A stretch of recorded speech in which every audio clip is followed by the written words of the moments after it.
think you need to. Oh, I just realized you pressed record. Oh my god! Hi, Hi. welcome to the Yaoi Shelf. Grab a seat and relax. I do love a good radio read. Mm, you're very good at them. We have Thank established you, this. thank you, thank you, thank you, thank you. Uh, we're back. Hi, it's November. Hi. I cannot It'll, believe it is November. What the hell? I'm not I okay. also feel like we were just here, but we technically Yes, did get a little bit of a break.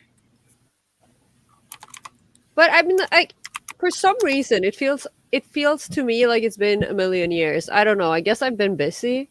You have. Oh my god. I say that with so much certainty, like I live in your house. Yeah. I mean, you're Uh, in my walls. So I don't know. yeah, I live in the wall.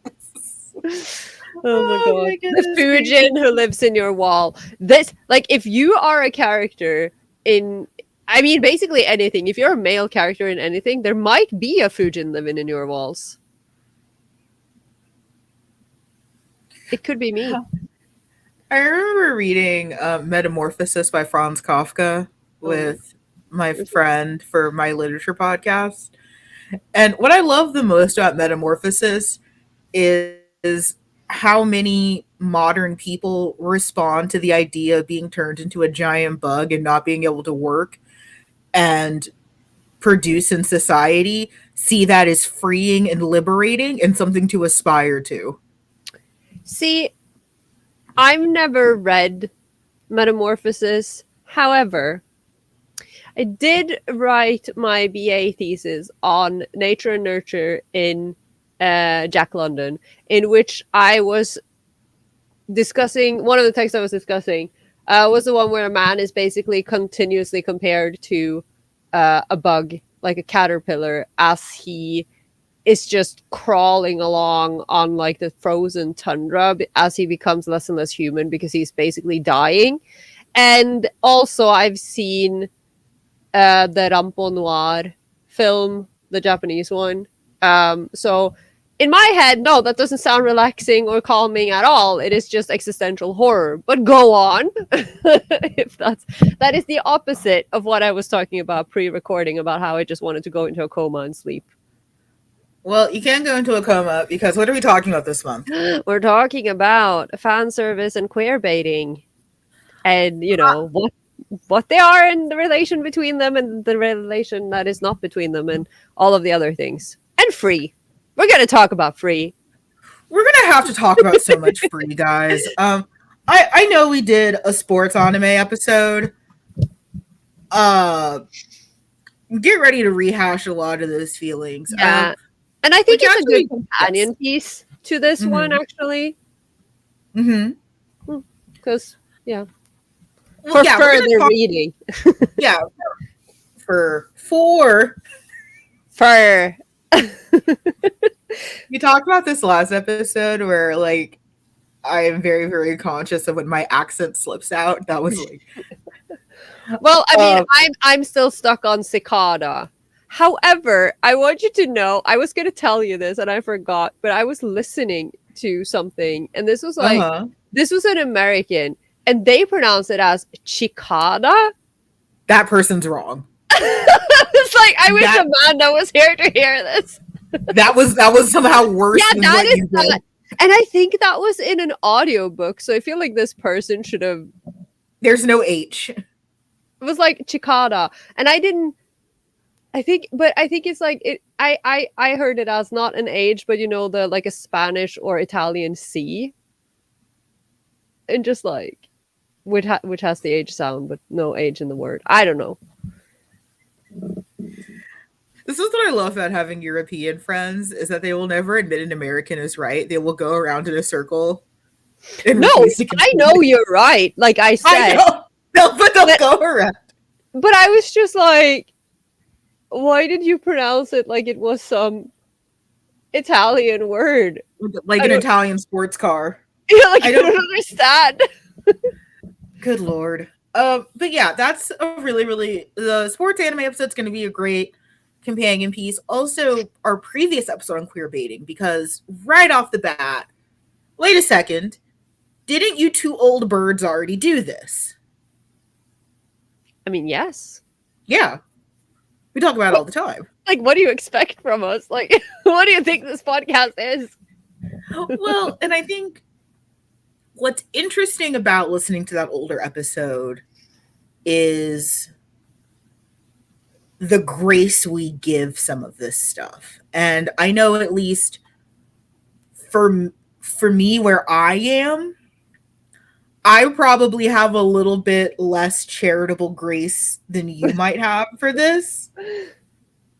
I'm definitely I'm on the further end of the spectrum where my opinions of this kind of stuff have gotten a smidgen more negative. You know, that Overton window shifted. Yeah, but I think it's also kind of like what we talked about earlier, where when we were talking about the barrier gaze trope, I think for me it's kind of the similar thing because of the cultural differences and just the kind of media that we've grown up with. That while I have experienced a lot of the same things because we import everything from the US, I don't have the same relationship and the same train of thought to these things in a similar way in the same way necessarily that you do. So that's why I think I give it more grace sometimes than say you do or other people I know. Absolutely. And I think that's a really, really great point to leap off on is, you know, especially being so deep in Western fan culture as it was happening is probably one of the big reasons why I have such negative feelings about this. Like yes. No, go on. Just finish up. Like, it's because I was there as it was going on. Yeah. That my opinions are so deeply negative. Yeah, and exactly, which is, you know, it's kind of a nicer way of saying one of us is tired to death of this. Like, one of us has had enough. The other one is kind of like, yes, I've seen a lot of it, but I've also seen some things that kind of weigh up for it a little bit. Or I don't live in, you know, a dystopia. So it's it's a little different for me. And I think it's interesting that you say, because like Carola and I have a private chat that's unhinged, and God forbid either of us die and this comes to light.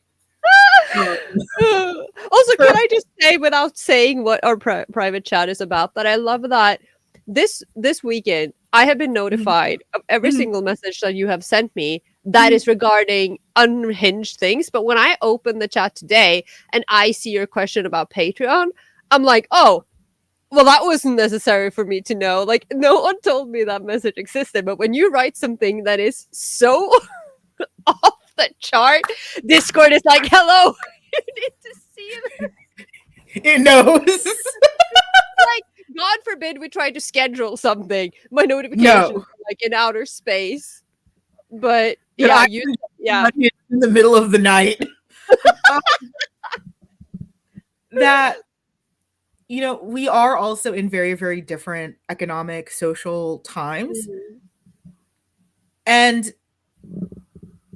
I want to say that is changing some of my opinions, but also it's not. So we're going to talk about, because it's been 3 years since we did that episode.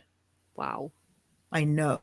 I feel like it's so recent, but I also think that is because, like you said, this comes up a lot because it does.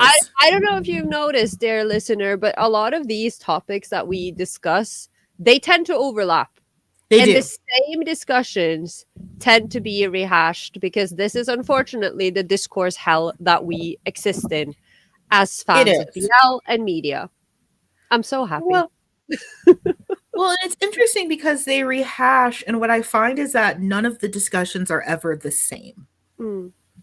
And I think that's what I love about media analysis so much, is taking a look at something that you used to once love, and maybe perhaps with more critical eyes, with more life experience, whatever, your opinion changes on it. So, like, yeah, if you asked me this question, how do you feel about fan service when I was like 14? Mm.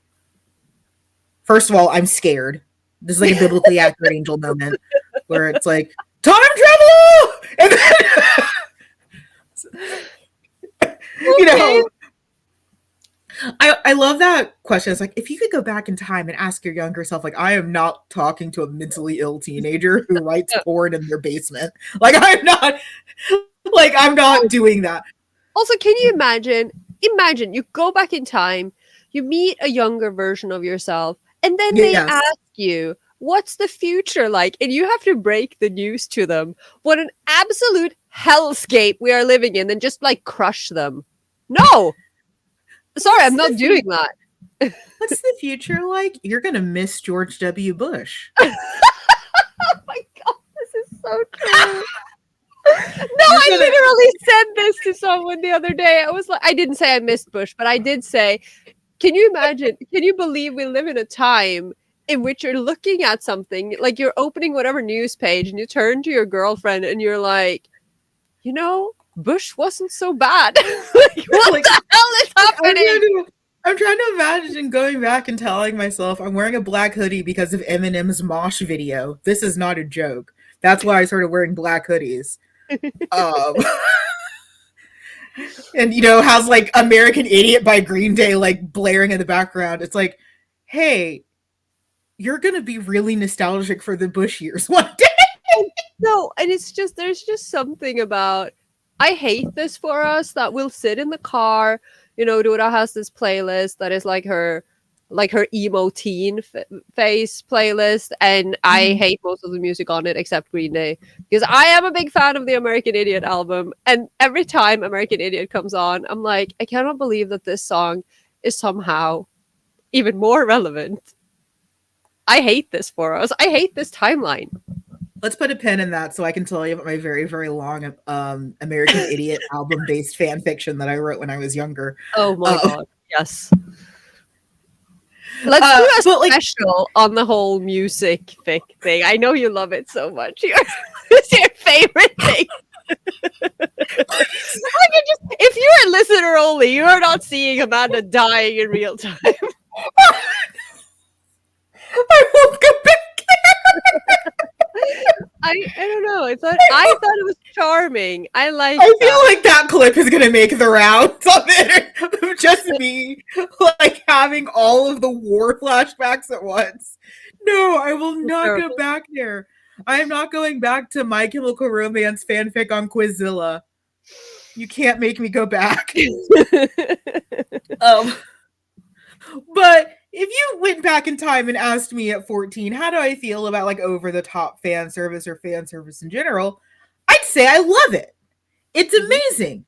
It's quick. It's bait. It's all the things that early Fujo culture loved, which was a modicum of ephemera to add to. We called it the nut golem in the first episode that we did on this, where it's like a squirrel cashing nuts. Oh yeah. I was like, we did. It was 3 years ago. Yeah, no, I thought you meant like we as fans back in 20 whatever. No, we as in like, we did. No. Carola separating herself from the narrative for the 15th time. I didn't say that.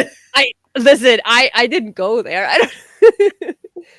Carola doing her best to draw that line in the sand. I didn't behave in this. You may have.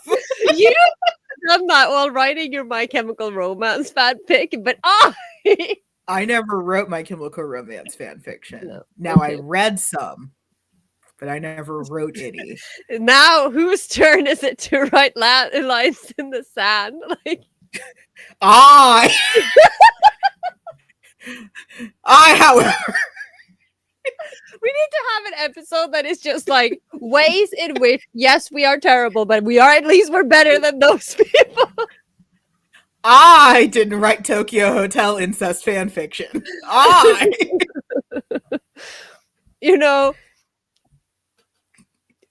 Neither did I, but I didn't like Tokyo Hotel. Did I write incest fanfiction? Absolutely, just not about them. Don't worry about it. But I think it's easy to say that early fandom really liked fan service. And fan service, let's get into some definitions. Yes, I please. think has No, it just means I am ready. Don't worry about it. oh, okay. I am prepared. Okay, I was like, can I help you, miss? No, you can't I help. I'm beyond I've help. tried. Yeah. That sounded really sad. But fan service has this really, really interesting connotation, I think, between spaces. Mm, You know, when I think about fan service in like a comic book movie, or mm, fan service in like a battle shonen, or fan service in a documentary, those are all different than when we say fan service specifically in the BL and the queering of other properties gay mm, media space. yeah. So And let's talk about that. yeah, because I think that a lot of people hear the word fan service and Mhm. they just immediately think of, gratuitous like panty shots and food Yeah. gasms from Shokugeki no Soma and all of these Yeah. like extremely hypersexualized female characters in particular. Mhm. Mhm. And I feel like especially in more recent times people only think of it as that, and Mhm. plus that they are uh, genuinely just negative to it. Like they see it as a bad thing. Like it's seen as something Correct. that is just like it's reprehensible. And if you enjoy that kind of thing, you're a terrible gooner and you should die. but I just, like you say, there are so many kinds of fan services, Mhm. and before we get into the BL and queer specific ones, I also want to point out that there's a lot of fan service that isn't sexual in the slightest, because it Mhm. in Japanese the term is sabisu, which just means service. It's a waseigo, means service, and Mhm. it's yes, it's often sexualized or like ecchi in some form, but also it can be stuff Mhm. like, when they when they do little bonus drawings and the characters are in cute outfits, when they put them in Mhm. little animal kigurumis, or draw them in different styles.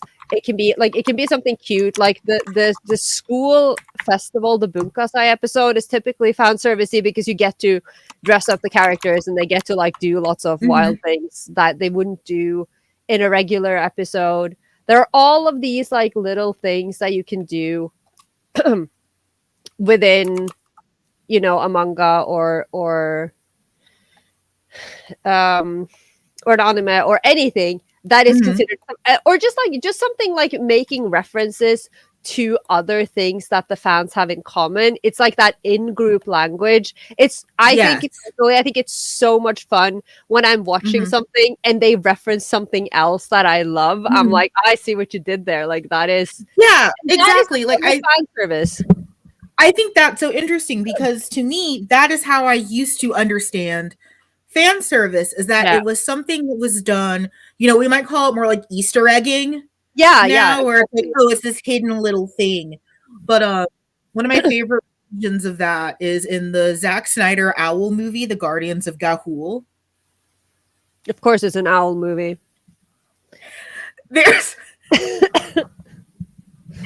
there's an owl who's a metalsmith called Bufo.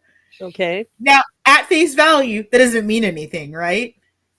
But if you watch the original Clash of the Titans from like the 80s, they create this like R2D2 character Mm. for Athena, who's a metal owl named Bufo.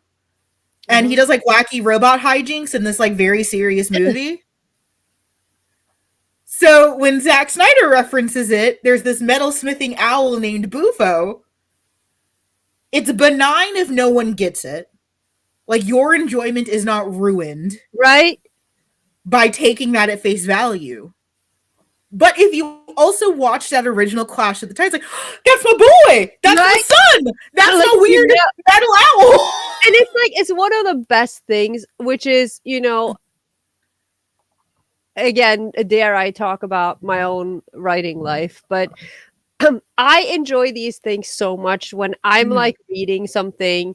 Like I remember the first time I read a BL manga that had like these very obvious references to things I like. Like there Mhm. was a Goku statue like on someone's shelf, and there were like these little things in the background of like just the character's room Mhm. that were just, it felt like they were placed there just for my enjoyment, for me Right. to be like, oh, this character has the same interests as me. And I love that so much that when I started writing, especially, but also with fanfic, but particularly writing original, I would do that. I would like put in things that I would give my characters interests that I had or that my friends had, Mhm. that could be like kind of like reference, like you would reference a like a particular show or whatever, just like briefly. And if they knew, they knew, because it's funny Right. when the character, when you feel like you have something in common with that character. And that's also a form of fan service. Right. So I think what's interesting is that it went from being this kind of like interesting piece of trivia Mm, that we used to collect and hoard. Again, I would call that more like Easter eggs, yeah. which is a term that love and hate. Mostly because I came into like YouTube during like peak trailer breakdown season, like era, like that Mm. 2010s where it's just, I'm gonna sound really, really radical for it's just insufferable white men dissecting the same 5 movie trailers and turning like a 30-second trailer into like a 10-hour essay. It's like Is if you yes. is that not what it is though? Yes. I mean, that is literally half of YouTube. Yeah. So like I came into YouTube when it was a lot of that. And like don't get me Yeah. wrong, there's a part of me that loves that. There's another part of me that hates being condescended by one. Like I I listen, radical opinion over here, but I don't think you're alone in that. yeah, I don't like being I condescended to I think by that is a very universal experience. I don't like being condescended to by the same guy. It's horrible. Um, And also, why are they always yelling? they're always My guy, stop yelling. yelling. But it went from being this like really really interesting joint community exercise because like that was one of my favorite parts of it. Like when I think about Mm. when I had positive feelings about fan service, it was that like me and my friend watching like a show together and being like, Mm. oh, that's a reference to something else, or oh, that's you know that could be an allusion to this character or Mm. this thing. But I think it was when I started getting into like anime and manga that yes, I picked up the description like you said, where it's like, Mm. oh, it's this gratuitous panty shot, it's that boob shot, because you said fan service, and I aged myself. I'm like, oh, Golden Boy. Mm. So one, I revealed that I'm 1,000 years old, I bog wit. I will say I watched Golden Boy ridiculously late, but also I love it. I'm not even joking. Like it's a magnificent piece of animation.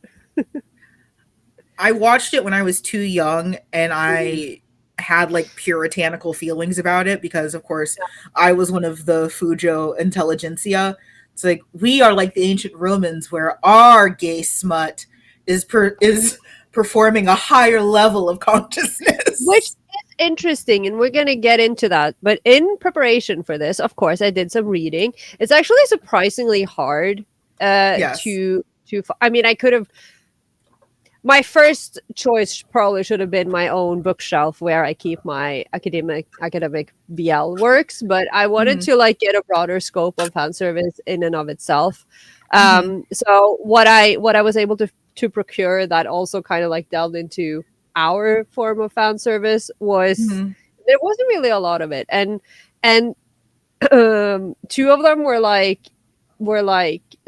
thesis, like master thesis by students, so they're Hmm. not like peer reviewed Hmm. academic sources Hmm. in that sense, but at least they mentioned um some stuff, and so I have some thoughts about that because I was because I was reading into that, but I had a thought before that.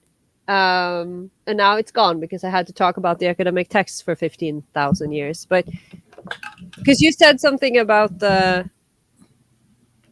again, the whole we are not like that that thing. Yes. Yeah. Um, but I also think that one of those things is like the way that that kind of fan service was, because again, I wasn't puritanical in Mm-hmm. that sense. um but I think that it's again, it's part exposure, right? Because Mm-hmm. if you, when you are new to this and you're like you're watching School Rumble. I am now aging myself. You're watching School Rumble and Chobits and Love Hina, for the first time, Mm-hmm. and you've never seen anything like this. And the way that this kind of fan service is done, and I think this is very important because, yes, it absolutely is. Obviously, it's sexualizing these Mm-hmm. characters, but it's also usually done in for comedic effect. And Mm-hmm. it's usually very exaggerated to the point where Yes. it's not like you're not really meant to take it seriously. And Right. so when you are younger, not only do you feel kind of edgelordy about like watching this stuff, and but Mm-hmm. also it's funny, and you don't have the context of being an old 30-year-old person who is assigned female at birth and who has had to deal with this crap for the majority of your life. You're not there yet. You're not as fed up yet. So it's more, you're more open to it. See, that's interesting because I did the proverbial matured, relatively young thing. I mean, you were So, also sexualized while wearing your Catholic schoolgirl uniform. so I was already fed up. Yeah, exactly. so, And so spoiler alert, a lot of my being over that kind of fan service was an innate reaction mm, to being over sexualized. but I will say though, I think that I also very much, I don't know if this was because I was a weeb or if it was just because it's such a different medium, but Mm-hmm. like, because I was also very much, a feminist child in the sense that I didn't like how women always were either like super domestic, like either you were Mm-hmm. portrayed as this like almost like perfect, prim, proper, like wearing dresses, working around the house, doing Mm-hmm. dishes, whatever type of woman, or you were overly sexualized. Mm-hmm. And I didn't like that either. But then with anime being so different from everything I was presented with in Western media, I Mm-hmm. gave it a much wider berth in terms of what I was willing to kind of accept because Mm-hmm. everything was so different. I, I think it was more of the fact that the media itself had so many new, like it showed me so many new things that I didn't see in the media I'd grown up with, Mm-hmm. that I didn't see it in the same negative light as I would if Mm-hmm. this had been, another Hollywood movie in which the female love interest only exists to be hot. Like I saw like a cartoon yesterday, like I was reading a cartoon thing that was like pointing out how unrealistic expectations people get from watching rom-coms, where it's like, Mm-hmm. that it's the same type of plot where it's like nerdy loser kid has a crush on most popular girl in school because Mm-hmm. she's the most popular girl in school, and then she finds out that, oh, he's a nice guy who listens to her, therefore Mm-hmm. they must get together. And it's kind of like that's kind of how it went. Mm-hmm.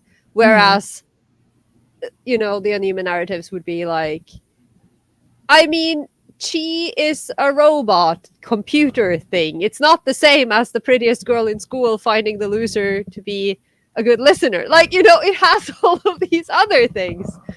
So when she's walking down the street going, pantsu, pantsu, it's just cute. I wasn't annoyed by it. I thought it was really cute and funny. And I was 14. In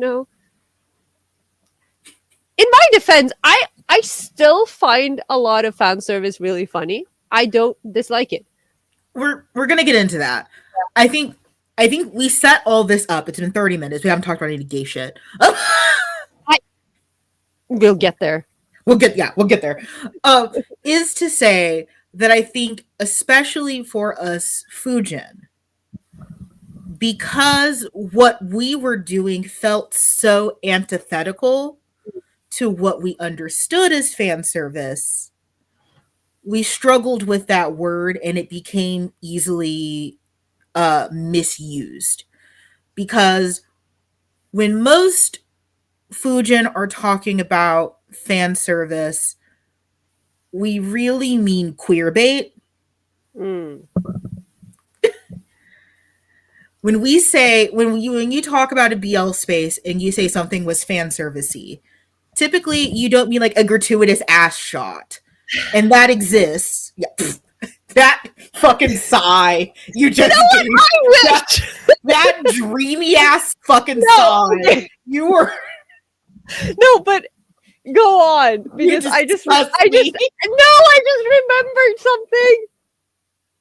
you, you just that dreamy ass longing sigh you gave. You know what? I don't know. First of all, I don't know what you expect. Second, I know you, and you don't get to say anything. Remember Blood Mountain? I will never forget Blood Mountain. Oh my god. But like when we say fan service in like a BL sense, we don't typically mean like showing whole. No, because they don't. Even in the BL, Sometimes they do. very rarely. In in in non-manga spaces, I've Sips seen a lot of hole in. sips water from Kaiba Corporation mug. They do. Oh my god. Yeah. No, but I also wanna like just it's probably gonna Yes. come up just in case. I also want to specify that there is a very important line here between Mhm. modern BL spaces and fan service Yes. and when we talk nostalgic, for better or worse. Because today we have a modern BL industry that is largely, and then I mean the Thai industry, the live action industry, Yes. particularly in Thailand, where fan service is something, it's its own animal. That is It not is. like, we will talk about it, but that was not what we had, because the No. majority, we talk about BL fan service in, when we grew up, and in the, like, in the sense that it was up until the Thai industry essentially started existing. Mhm. Largely that fan service doesn't happen in the actual BL. It's Mhm. happening in other series that we are either querying because that fan service exists, or Mhm. that we were querying and then fan service grows from that. So Correct. this is not the same thing as your favorite Thai BL actors or Korean BL actors or whatever, uh, playing footsie during an interview on a Right. stage. That is not the same thing.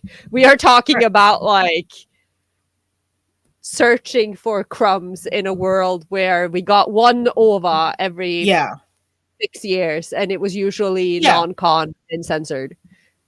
I know Kusabi. Why? I'm gonna be salty about that canceled reboot the rest of my life. It's so funny because we've been trying to make an Eerie Query special happen since Carola came on the show. But we've been doing that because we know we're running away from the inevitable, like, we're running away from three inevitable specials, which is Junjo, Loveless, and I Know Kusabi. You know, Junjo.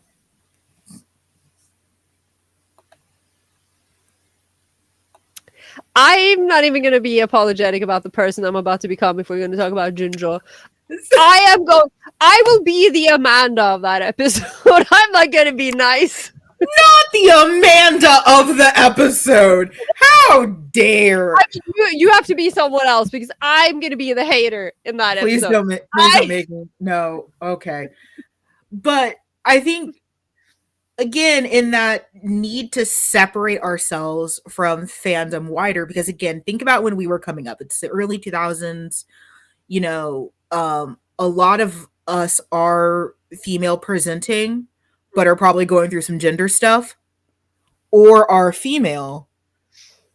We have these feelings of conflicted sexuality, especially being in fandom spaces, because I know I got hella over sexualized being in nerd spaces because they didn't know how to respond to 3D tits. They didn't know how to act around that.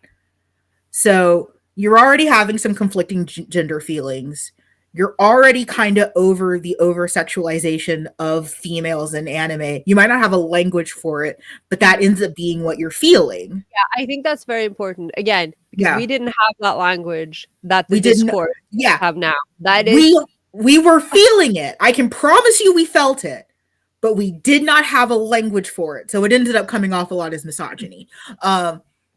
But you have all these things battling inside of you, and then when we enter this like gay euphoria, you know, in a lot of ways, becoming a fujoshi. I mentioned the mutant nation of Krakoa from X-Men in our last recording. It being a Fujin was like Krakoa. It was this like island of Lesbos where it's just women and women adjacent people frolicking around. And a whole lot of men, but not like that. Yeah. Well, in online spaces, we didn't talk about those men. We need to have a food on rights episode, but we're not doing that right now. Oh, I remember now something Yes. I thought about, because you mentioned the whole mythology thing, right? Yes. And I just thought it was funny because one of those papers I read was continuously describing the act of fan service as basically the harem of Galatea. How do you even say that? See, this is Galatea? Galatea, yeah. And it's like, and then continues to describe the harem or the reverse harem or the sexualized characters as Galateans for the rest of the paper, which I thought was funny. Amazing. But yeah, you end up, you know, reaching this brave new world. And for us in Fujo spaces, fan service usually means collecting little pieces of information that help us build our ships and our shipping manifestos. Is we take those things like Carola alluded to with the Thai industry and like actors playing footsie. I remember that being rampant in like Hetalia spaces where it's like, oh, this is proof that England and France are married, not just the episode where France proposes to England because he's in debt, but like it's the voice actors, you know, like being flirty with each other and stuff like that. It's that. And then what we later came to find is this term that no one likes, which is queerbait. And queerbait, I think, is the term that we really mean when most Fujin talk about fan service. And that might be the thing that I hate more than anything else. Like, in hindsight, talking about fan service doesn't really bother me that much. It's the baiting that does. So do you want to talk about queerbait? No, not really, but I guess that's what we're here for. Cancels episode. Stop. Like, no, you know what? I'm gonna click the leave button right now, and then you can do it. And then it's gonna be real short. It's gonna be a real short episode. Yeah, I mean, we already did a whole episode about it, and I mean, and we've also talked about. Again, it's similar. I'm drawing parallels to the whole barrier gaze trope because there are things, because this also has a lot to do with contextualizing and what is the purpose of this? Why is this being done? How is it being done? What, like, and is this coming from within the fandom, or is it coming from the producers or the creators or whatever? Because basically the idea of queerbaiting is, you know, getting people interested and invested in characters or a pair of characters by making them seem incredibly gay, like hinting at their relationships, building their relationships, building these sometimes incredibly strong, emotional, intimate bonds, only to, like, you know, sometimes it ends in a barrier gaze, and sometimes it ends in very unsatisfying endings that lead nowhere, or endings that actually go, I can see your face. Endings that go where you wanted them to go, but not like that. And now everyone's really pissed. But I didn't go there, thank God. Just in the background, Destiel intensifies. It's like I wasn't even there, but I felt it. Destiel intensifies. I know I've said this before, but do you understand how what a confusing day it was on Tumblr for those of us who somehow escaped the clutches of Super Hulock, who were not in those spaces at all, and you wake up one day and what you're gathering is that Destiel's canon, It is. but everyone's really fucking mad about it. And I'm confused because I thought this is what you guys wanted, but I wasn't watching the show. So I think we did this breakdown in the first time we talked about queerbait, and I think Destiel is still a great place to start. Because Is it though? No, it's not. It's the worst place to start, but it's emblematic of what we're talking about. Truly. And why so many of us are traumatized / have negative feelings about this. Maybe this is why I'm okay. Is it just because you weren't Super Hulock? Is that why? I wasn't traumatized by Destiel, so I'm fine. You weren't traumatized by John Locke and Destiel. No. I was just out here obsessing about the gayest damn shonen, and I don't care what you say about how that thing ended. That is a gay show. That is not queerbait. That is just. I love the idea of like the mark of the beast being Super Hulock. Like that's what damned me to this hell is Super Hulock.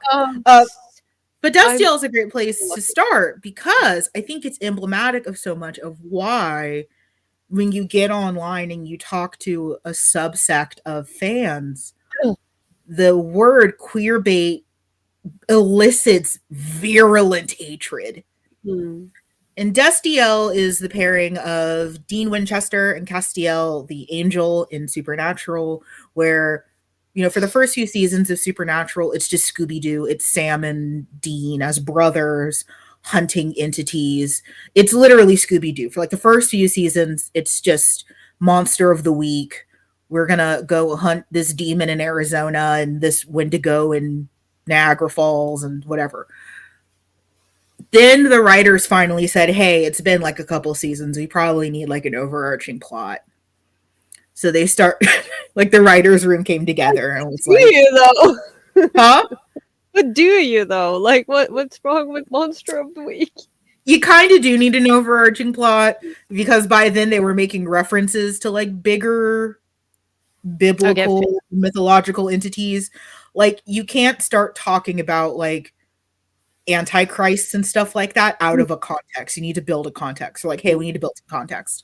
So they introduced this really, really interesting foil character in Castiel, who's an angel, literally an angel from heaven, who comes down. He is the most deadpan character you can ever meet, who usually is paired off with Dean for Scooby-Doo adventures, or Crowley, who is basically just Satan from the Constantine movie with Keanu Reeves, which is why I love him.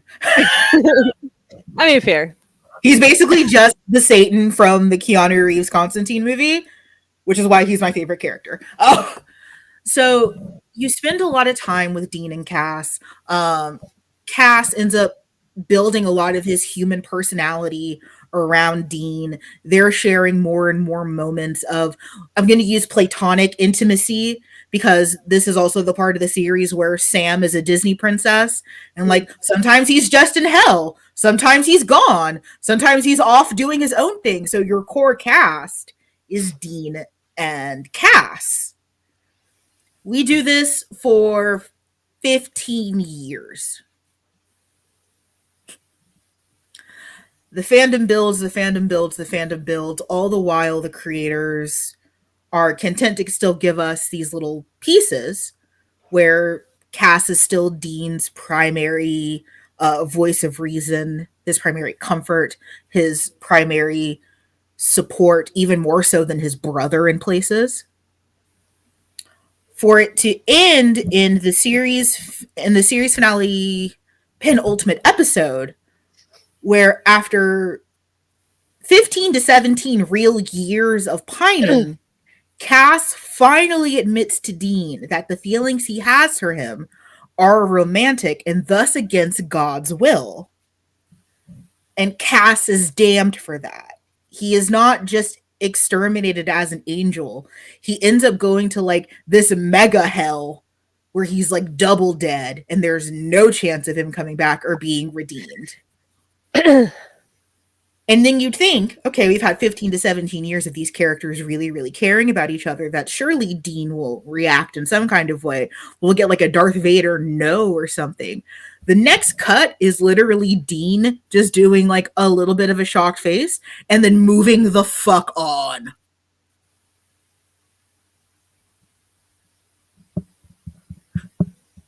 Moment of silence for everyone who had to live through that again. And then the series finale happens, and both Dean and Sam do die, but they reunite in heaven, where their car is in heaven.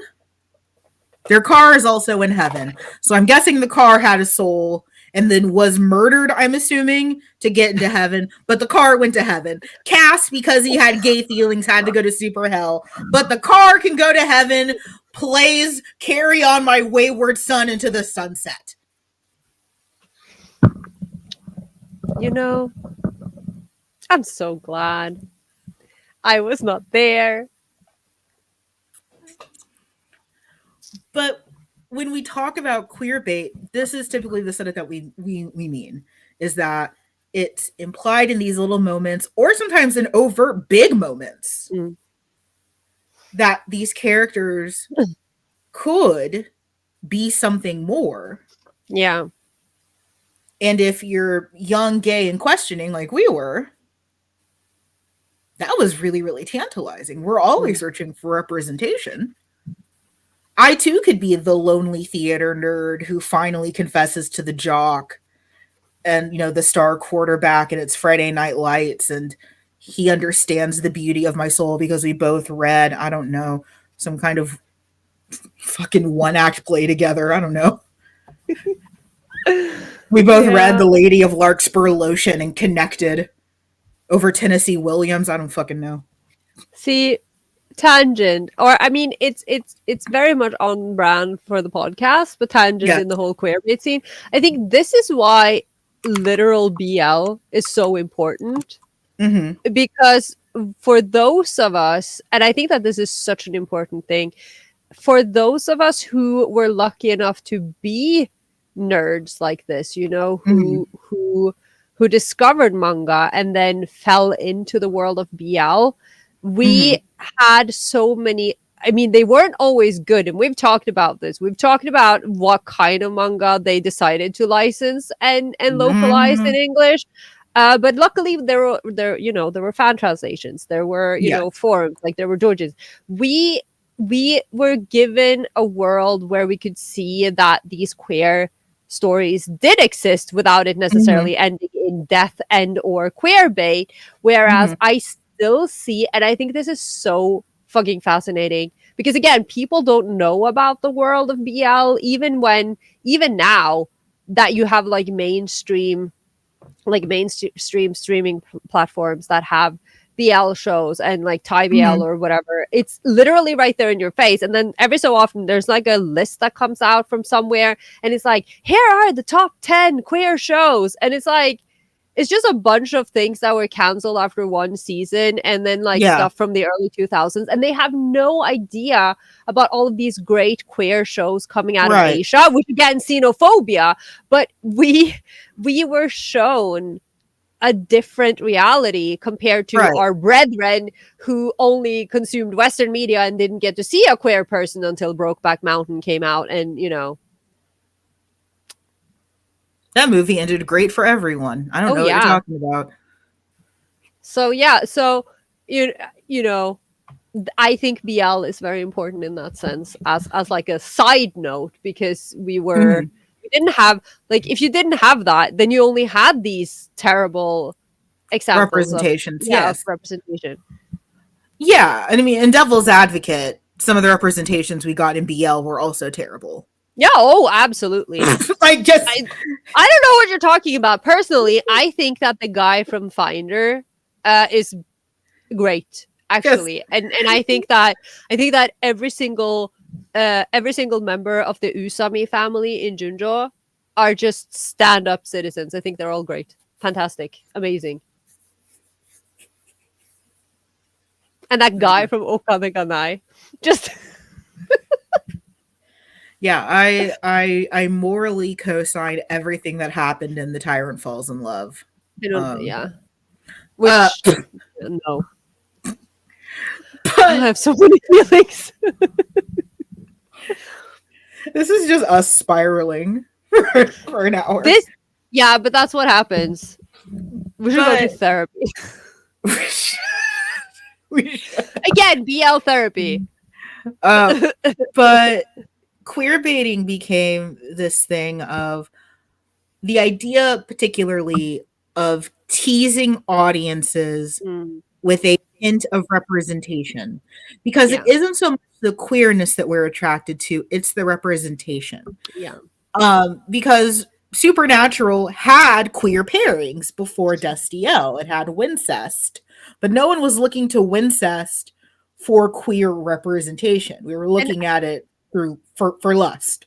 I also don't think that. I mean, there probably were some, but I don't think like this isn't Game of Thrones, which didn't exist yet. But I don't think that the Wincest shippers were actually expecting the brothers to get together like that at the No, end. no, Because, we because weren't. I say we because I was there. yeah, because this is one of those like this is one of those I don't know if utopian is the right word here, but Mhm. this is a fantasy, right? That's not It is that isn't really feasible. But exactly. in that context, Cassiel showing up and being a like a legitimate possibility and a legitimate love interest, that's Hmm. completely different. And that's what we see with a lot of these things. But I think that mm, yeah, no, it was just terrible. No. I think yeah, it was, and I think that that's really really important to Hallmark is that to be queer bait, it has to be intentional. Mm, There are plenty of instances where actors just super get along together and they have great chemistry, mm, and you can draw queer headcanons about that mm, without placing that on that series. So like I'm a big Stony shipper, so like Steve Rogers Captain America and Tony Stark Iron Man. mm, While that is rooted in some of the comics where there are more queer overt overtones to their relationship, a lot of it is also rooted in the mainstream Marvel movies, which is just Robert Downey Jr. and Chris Evans being affable good actors. mm. It's not rooted in, oh, I'm looking for, this like May December relationship between these two men. No, and it's one of those things, where again, like you said, the on-screen chemistry is very important. Mm-hmm. It feeds into it. And then as we've talked about before, sometimes when you ship things, you don't necessarily have like, I know that we are both very much the kind of I sold my soul to this and now I don't know how to function without it kind of Correct. people. But sometimes you just casually ship things because it's fun. Mm-hmm. Like sometimes you will be watching something. I was actually a rare case of me watching something Western. I've been watching 911 again because I was watching. Remember how I watched 911 Lone Star? I do remember that, yes. And then I was like, I need something to be on in the background while I do this robot work. Mm-hmm. What if I just started watching the main show? Mm-hmm. And when I say watch, I mean I'm not really paying attention, but it's on in the background. That's good enough. Right. And there are these two characters, Eddie and Buck, and it's like I don't expect Eddie and Buck to end up together. Eddie and Buck. Right. What kind of name? Okay, anyway. So Eddie is like a single dad who enters in season 2. Buck is this absolute disaster of a man who, by the way, had a woman that he was in a relationship with, and I was rooting for them. But then she ghosted him and fucked off to Ireland for 3 years. I don't know. So anyway, so he becomes best friends with this Eddie guy, and they're basically co-parenting Eddie's kid, and sometimes they're acting like a couple. And there's this one scene where they take Eddie's son to see Santa Claus at the mall, and there's this woman who says to Buck after Eddie leaves with Chris, she says to Buck like, oh, oh, you three are such a lovely family. Your son is so Right. great. And it's like I didn't really think about shipping them until that moment. And then I was like, Right. this would be good actually. I'm not invested in it, but I Right. am enjoying the little moments when the show gives me something where I can like kind of like Exactly. enjoy it a little bit, but I'm Exactly. not And invested. It's not going to destroy my life. yeah, and I'm assuming again that was played for laughs. It was played to be like, no, no, no, I'm not gay, kind No, of. actually, what he did, I thought that, Oh, and that was kind of what sold it, actually, because oh, he didn't have time to explain that actually we're just best friends and I was just here. He didn't have time because there was an emergency because, they're oh, okay. firefighters. So he Yeah. was just like, thanks. And then he left. Okay. And I So, thought that was so precious. so yeah, like I think the thing with queer bait is one, it has to be intentional. This is a Mm, choice writers, producers, yeah. creators are making. It has to be intentional. Mm. So again, if we go back to our Destiel example, Cass being built up, I will run this ship into the ground and I will take you with me. Yeah. And I also think, again, going back to all the reading I did for the Bury Your Gays discussion last Mhm. month, that was last month, right? I'm so confused. It is last month. Time It is a was. lie.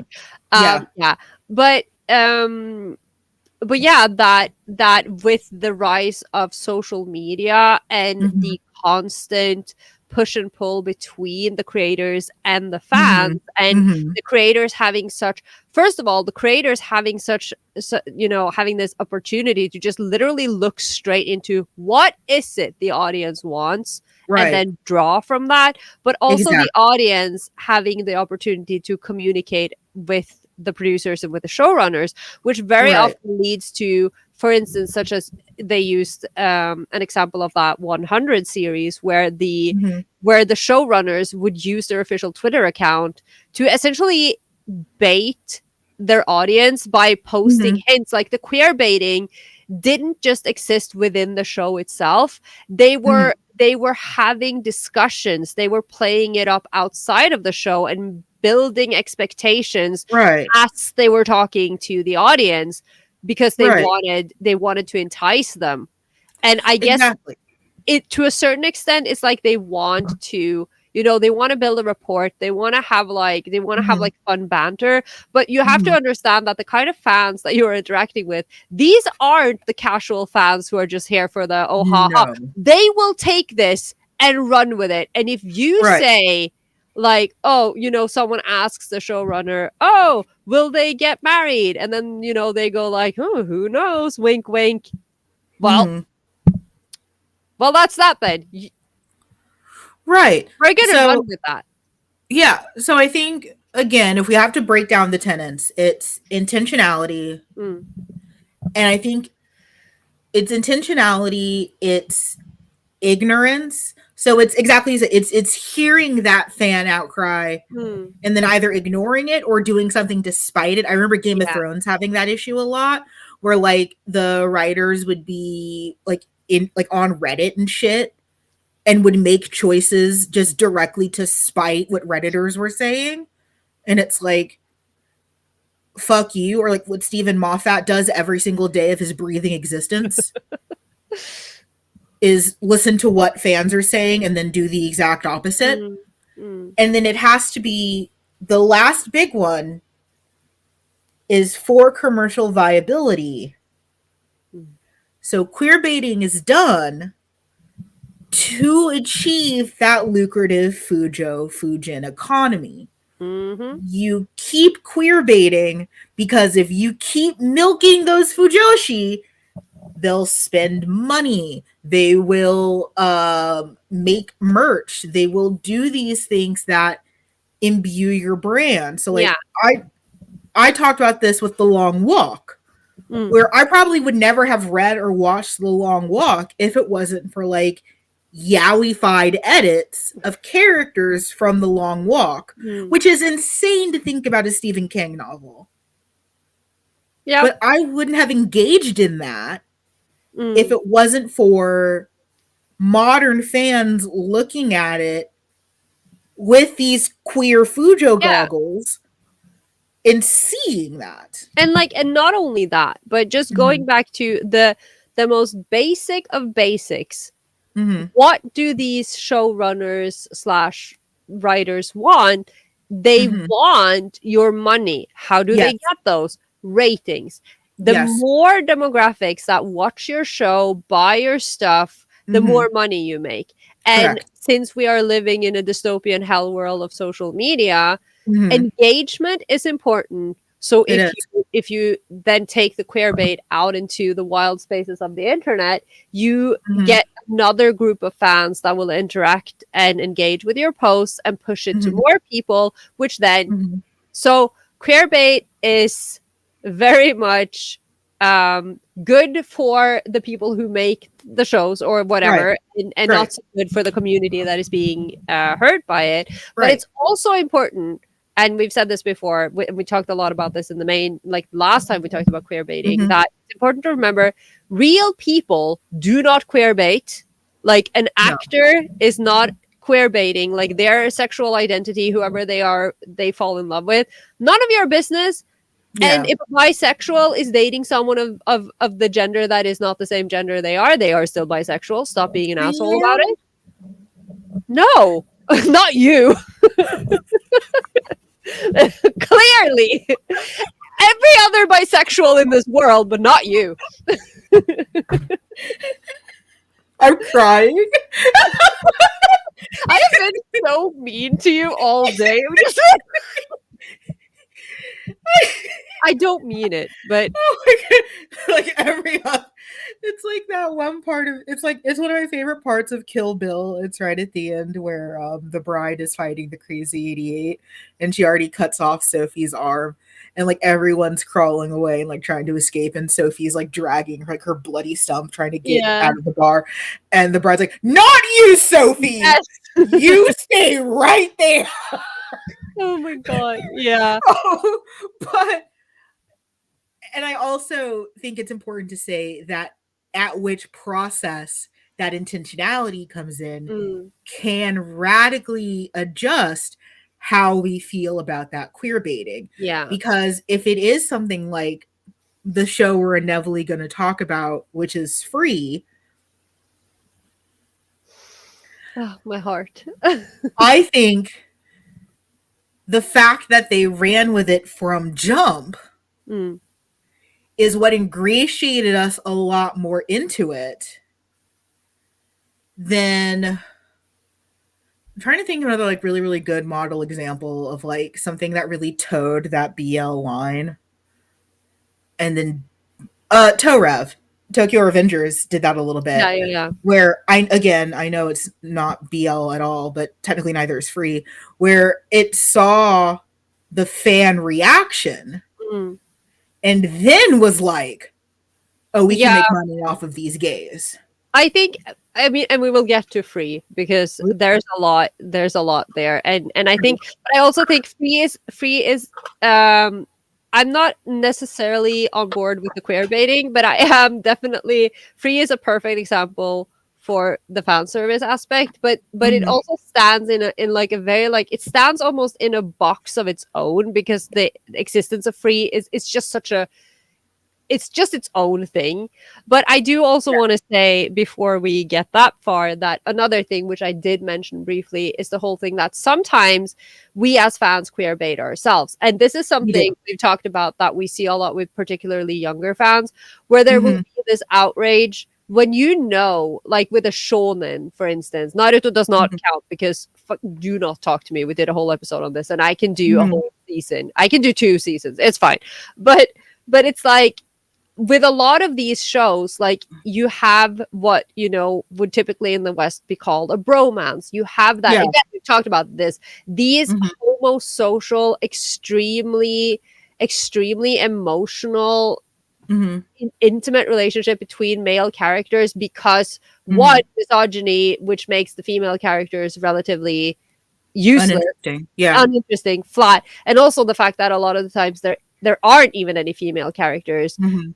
and just, you know, that this is a shonen or this is a Mhm. sports show that focuses Right. on or whatever it is. Like sometimes we read into things and we Mm-hmm. get attached to a pairing, and Mm-hmm. then particularly the younger fans who I guess are used to just getting their ways or taking things at face value because again, media Mm-hmm. literacy is dead. Yeah, I And would then say they more. get mad. Yeah, I would say more taking it at face value Yeah. than entitlement. Yeah. Because so the example that you brought to my mind is Bakudeku, which no Yeah. spoilers for the ending of My Hero Academia, but Izuku and Katsuki do not end up married together, owning their own hero. What? I know. They don't end up What? I know. They don't end up in like a polyamorous marriage with Kirishima, Denki, and all of them together running their own hero agency. You know, on one hand, I'm like, I don't think anyone should be married to Denki, but on the other hand, he needs to be in one of those conservatorship Yeah, marriages he because needs that's to be what married off. Yeah, we no, need to save I'm not him. saying that I want anyone to marry Denki. I'm saying that he's a package deal because if you leave him alone, he's gonna start putting forks in outlets Yeah, and licking batteries. he needs to go on the next murder Uki Olympics Yeah, thing. like no, I'm not pro Kirishima Denki. If we leave Denki alone, he's gonna sit there and shove a 9-volt battery up his ass and see if he can power a light bulb with it. You don't understand how much I love this absolute dumbass of a boy. Like, I mean, why? but like, I remember when I was watching the ending unfold in real time on Twitter from the safety of my smut Twitter that no one else knows except for Carola. I felt actual danger for a second, but like from the safety of my smut Twitter that isn't really affiliated with me, I could watch that ending unfold, and people were big mad, Right? and it's like, okay, yeah, Izuku and Katsuki did have the most fulfilling arc. They did have the most intimate scenes together. Again, that platonic intimacy. I can see why you would ship them. Why Bakudeku is the in theory successor to Sasunaru. I see it. But y'all have to know a battle shonen was not going to end with a canon queer couple. Yeah, and it's like to compare this with, and I know you're tired of talking about it, but Yuri on Ice and that infamous episode. Because that is the thing. For us seasoned Fujin and who have grown up, like again, we were desperately, frantically just like scrambling for crumbs, right? So Yes. while we say that, yeah, all sports anime is gay, because spoiler, it is. Watch the episode on it, listen to the episode we did on it. But Yeah. yeah, sports anime, and I have this in my notes about fan service. Sports anime, no pun intended, gives you a lot of stuff for free because you have all of these boys who are, they are, again, there's that intimacy of a team, or whatever. They are constantly pushing each other. There are these strong interpersonal emotional relationships and high feelings. But also there's sweating and grunting and shower scenes and training montages, and they are feeding the Fujin brain so well just by existing, because you have a bunch of attractive characters in states of undress, covered in sweat, who depend on each other. Like they're giving us this for free. If you're in our Discord, I shared this jujitsu martial artist who is doing a pin on one of his friends, but he's doing it like a tutorial style. So it's like, oh, you grab the wrist and pin them over his head, and then you press this and you lift up the hips. And it's like, oh, this is sex. This is sex with unit. Like a kabedon. Like that's what I'm seeing.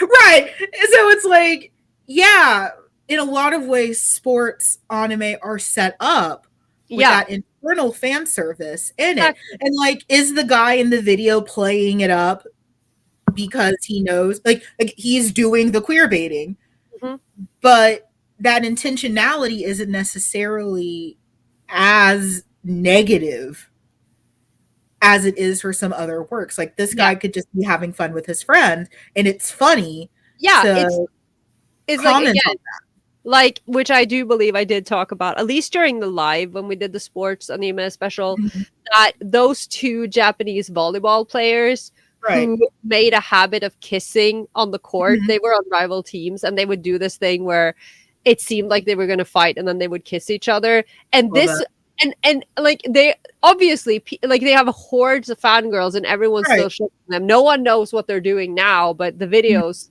still exist. But I don't think they were doing it so much, like they weren't doing it for, I mean, they were doing it because it was a fun gimmick that they were doing, Yeah. right? And then people enjoyed it, so they kept doing it. Right. And that's why, so exactly, so sports anime inherently is full of fan service and Mhm. gives us all of these things. And so we all just kind of think of it as gay, but we don't necessarily expect it to go anywhere, which Mhm. is why when Victor kisses Yuri and you realize that your gay sports anime Is is actually gay. actually gay, you're like, what? Well, and I'm going to jump the shark a little bit and talk about that because, yeah, like I have a lot of very, very complex feelings about Yuri on Ice. I think that's why it ended up being so frustrating as a series Hmm. is that, oh my gosh, something that's going to buck the status quo, something that's going to be different. And then you get that non committal ass ending.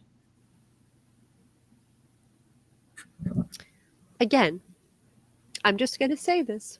Yes. Yuri Plisetsky, I love you from the bottom of my soul. You are my favorite character in this show. But why the hell couldn't you just take the silver medal so I could have my wedding? Because if he had not won the Grand Prix, Victor and Yuri would have gotten married regardless of what Yuri thinks about it. And everyone would be happy. And also, regardless of the fact that one is Russian and the other is Japanese. But that's not the point. This is a sports anime. Allow me to dream.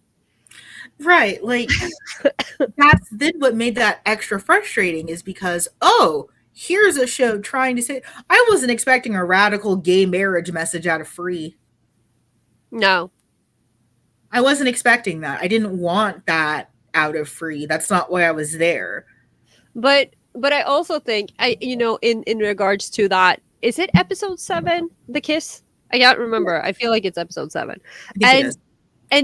and I think that if you look back at how audiences and fans reacted to that, I think that that is also very telling to how these complex feelings about fan service and queer bait, Yes.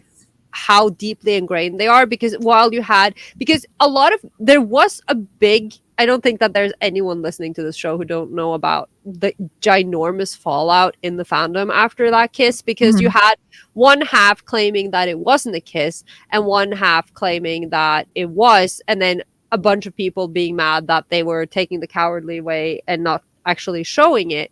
But Mhm. I think that what's interesting, that as far as, at least, and I am basing this, like, this is not like empirical evidence. I have read papers on this, but the group that they surveyed was relatively small, so it doesn't count anyway. But I'm just basing myself on my Twitter feed, that Mhm. even amongst people who did ship Victor and Yuri and who had this pinned as a gay sports anime in the beginning, Mhm. even some of them were arguing that it wasn't an actual kiss because they are so used to being gaslit by Right. creators. Right. So, and I feel like that says a lot about what expectations we have, which is why I think it's so interesting when people get mad that a battle shonen doesn't end like that, because we had people getting mad that an actual gay show went that way because it seemed Yeah. so, like, it didn't seem realistic because we Right. never get anything. Well, and to tie it back again to like commercial viability and intent, I know I saw that kiss not as a genuine representation of queer love, but as a means to get Fujo dollars. Like I didn't have the starry-eyed attachment to Yuri on Ice that a lot of people had. I'm probably the most cynical person about it. Yes, I think you might be. Yeah. Like I'm probably the most cynical person about it. So for me, them making it canon gay Mm. actually was more upsetting to me. It's like, well, now how dare you try to broach this from an actual representation standpoint? I would have been perfectly fine with it just being free on ice, where that fan service, that queerness is made due to, you know, the nature of the work. Mm. But to me, it's when they canonized it that it was like, oh, I don't like this. Now I feel like you're making fun of me. That's how I felt. Like, oh, you're making fun of me. Oh, of course the ice skaters are gay. But I think this is interesting because I also didn't have the reaction. Like, and we know that on this podcast, I am an avid defender of Yuri on Ice. Yes, you are. Yes, I am. I love Yuri on Ice. But I love it for so many reasons. Right. Obviously, because it does mix two of my favorite things in this entire universe. And again, Yuri on Ice is not a BL. It is a not. queer. It's a queer sports anime. It's not a BL. Very yeah. But I also didn't have that extreme reaction because I mean I didn't really start shipping Victor and Yuri until after that because you know obviously there was fan service before that. So, you know the whole when they're at Yuri's house and Victor is naked in the baths and you know all of like those fun little fan servicey moments. But for me, it was like I think it was because Yurio is my favorite character, and I was so laser focused on him and his absolute brattiness that I didn't really, I don't know, and then I was so into the whole figure skating thing that I kind of like I was absolutely pleasantly surprised. Like I was sitting there, like absolutely screaming, like "Excuse me." My gay sports anime is actually gay, but I wasn't invested in the same way that a lot of other fans were. And I also don't, and I think again, this might be a generational thing, it might be a media literacy thing, I don't know, but I also don't really expect activism from my shows. Like Yuri on Ice has been very important for, you know, the overlap of the BL crowd and just you know like regular anime watching people and figure skating fans and you know just the way that Japan is moving in terms of LGBTQ equality and all of these things. Media is very, very important. Like BL is very important to that, but I also don't expect. Like I think that I mean again, this is a complicated conversation because our identities as queer people are inherently political. But that doesn't mean that I expect every single thing I watch or read that has gay people in it to be political and to want to do something. Like maybe they're just in love. And I was I'm very like I'm you know more casual on it, I think. Yeah. And I think it's interesting that you say that again, because if this is your first time listening to this episode and you've never seen me, I'm Black. Hello. So that cynicism about representation is much deeper than just being queer. There is in Black media spaces called the Vernon Doctrine, where it's this idea that any attempt to represent Black people on media is inherently going to be negative because society is still a white supremacist society. So even when Black directors and Black writers write Black characters, because the society around them is still capitalistic and very much rooted in white supremacism, we still cannot look to Black characters. So if you can imagine, I have all of that on me, and then Yuri on Ice pops up and just like, eh. And this is one of those things that we talked about at the top of the show that makes our approaches to fan service, particularly queer baiting, so differently because I don't have that added, you know, layer of interjection. Yeah, exactly. Because like, yeah, we're both minorities in the sense that we're both APABs, we're both mentally ill, we're both queer, but then, you know, you have that whole other, like it's you know, sometimes it's like, you know, I wish I could pick a struggle actually, but I won the struggle lottery, you know, and you're just over here like, I got all the things. Yeah, literally, it's like because I was thinking about that when it comes to media criticism, because I do media criticism outside of this podcast, and it's like, well, why has everything got to be Black? Unfortunately, fortunately, I was born Black, which means every part of my existence is in relation to being a Black person. Like, yeah, I mean, I'm not to be a white person putting words into your mouth here, but I'm pretty sure you wish you didn't have to do all that. Yeah, I would love to just exist in a space and it not be political. I would Right? love that.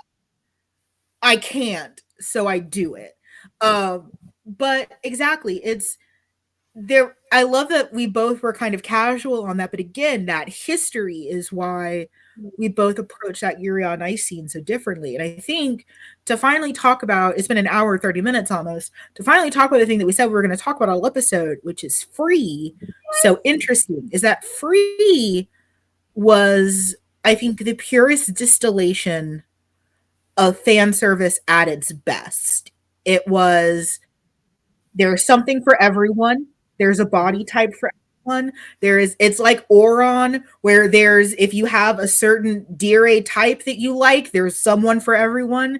If you have hair color that you like, there's a pink bitch, there's a blonde bitch, there's a black bitch. Like, there's, And if you want a shorter sex demon, he's right there. he's right there. If you want a Megane who's clearly a virgin, he's right there. If He's you right want over there being forcibly shaved by the shorter sex demon thing that actually Yeah. happens. if you want a male wife, he's right there.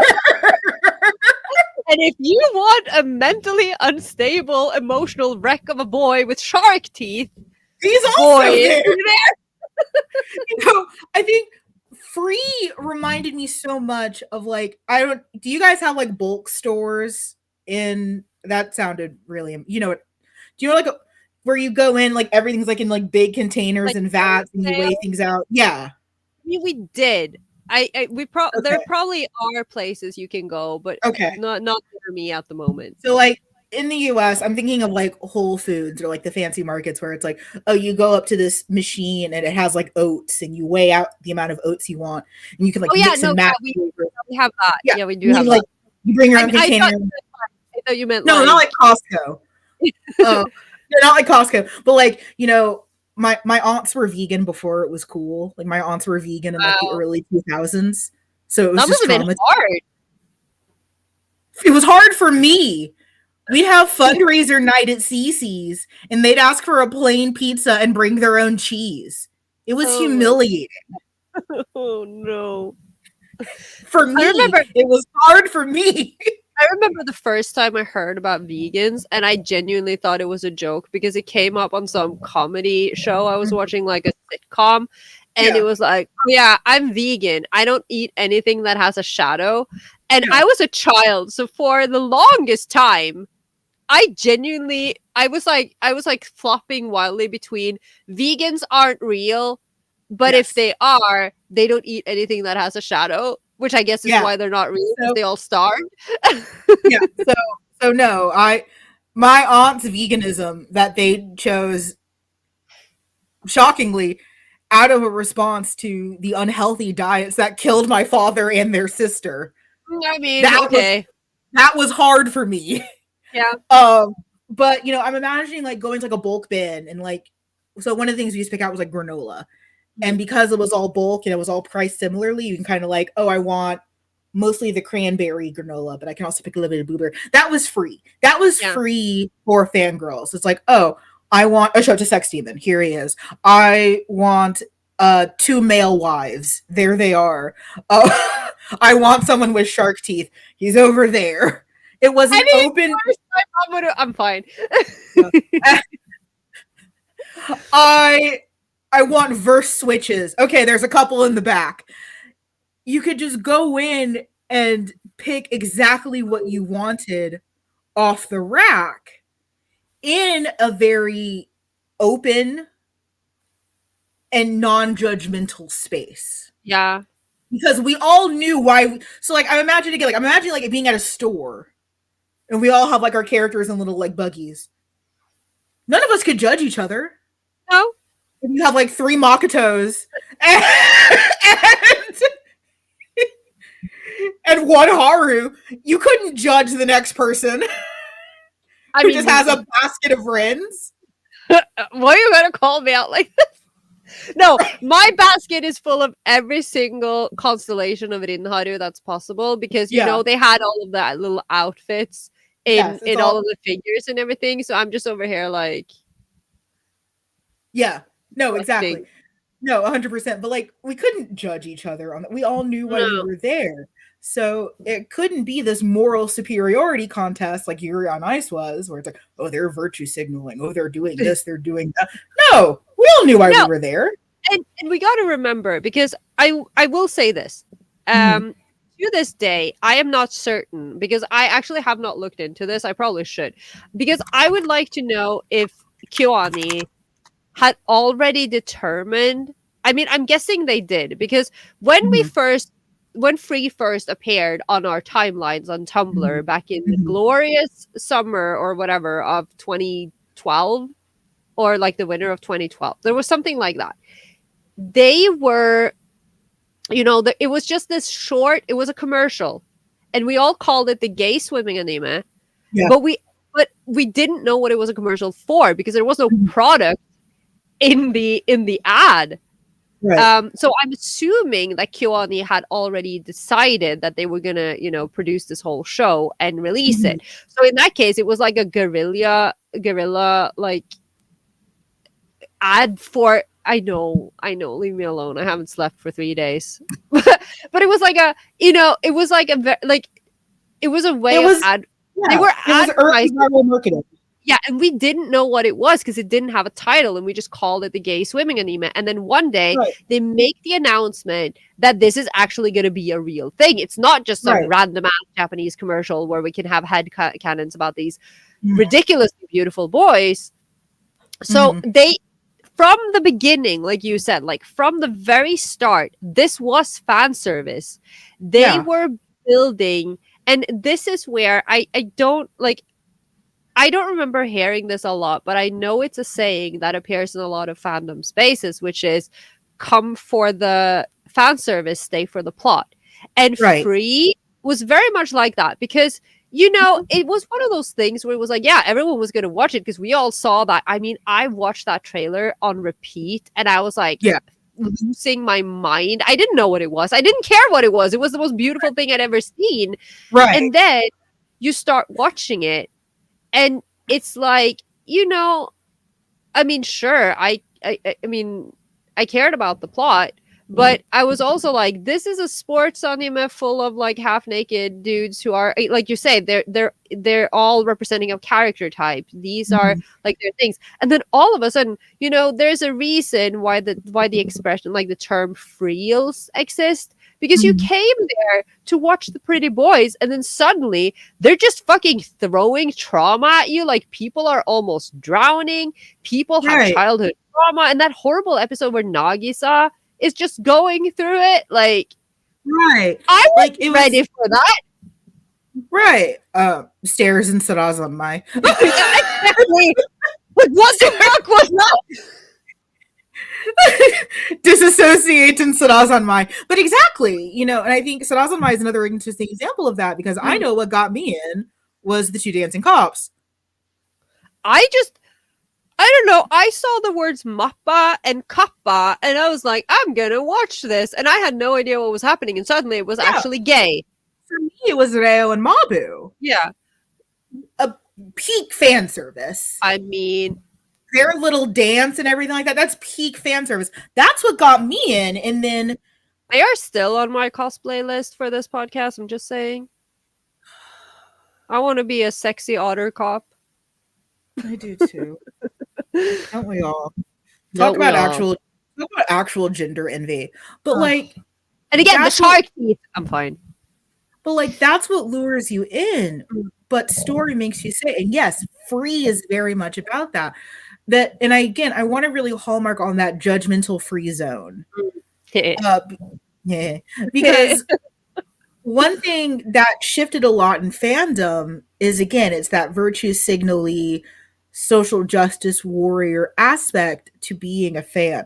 That you were political in doing some things. So I don't watch shonen because it fetishizes women. Okay. I only watch this because of this. we were getting into peak that around Yuri on Ice, which is why part of the reason the fandom was so insufferable. Um, we didn't have that for free. No. Why were we watching free? Hot Boys. Could anyone Yeah. say anything? No. And it was also pretty proof against the misogynistic aspect that a lot of fans got. So like I remember being an early Fujin and boys making fun of us as if they had the moral high ground. Listen, It's we're like, all just horny teens drooling over 2D characters. What do you want? right, as if men in the 2000s had the moral high ground. He's like, "Oh, you girls and your gay stuff." It's like if I said, "Yeah, I'm watching Free," it's like, oh, okay, it's obvious why she's watching Free. Because like I got that a lot when I would mention like other anime and manga that I was watching at the time. I was like, "Oh, you're watching this because it's gay, or you think it's gay," and it's like, well, no, but also kind of, but like, no, but it's like it's a nice bonus, you know? yeah, exactly. Like I didn't watch Full Metal Alchemist because I was gonna end up being a Mustang and Hughes shipper. No, and that like came along.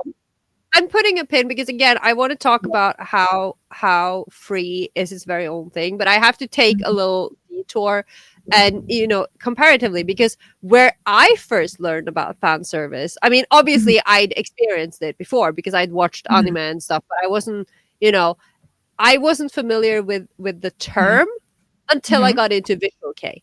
And what is Visual K? The fucking fan service. And here's the thing, and that is exactly, I'm just basically just building on what you just said, which is there are bands. I have bands that I got into purely because these men were kissing on stage in these simple little pleather outfits. And that is what I would force myself to like a band because I liked their performances, even though I wasn't like in love with their music. But with that said, there are some musicians in my life, some artists, some bands who I love more than life itself, who have done some absolutely unhinged fan service. And that is just this. Leave me alone.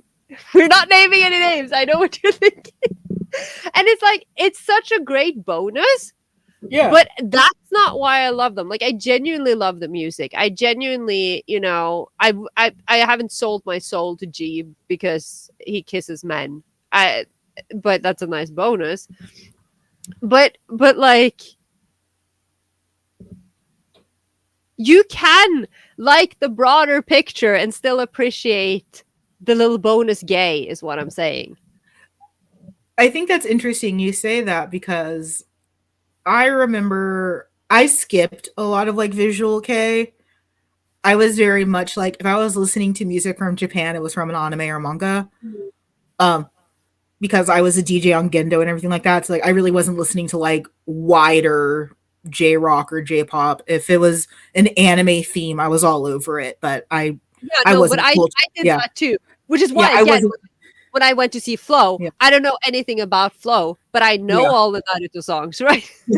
So I wasn't cultured yet, but what got me listening to Gacked was that infamous live performance of Vanilla. And how often that song was used in AMVs. So again, it's that fan service, that bait, that hooked. But we don't see that as negative or as negative because I'm sure there's some fucking person. Every single day of my life, Amanda, I go on Twitter.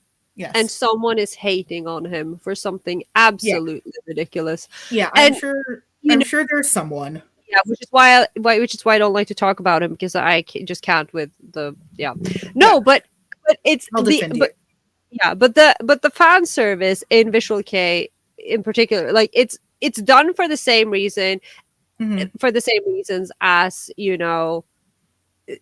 want to attract fans, and also because Visual K at its core was about rebellion and fuck the establishment and the expectations, and so they did these taboo things, right?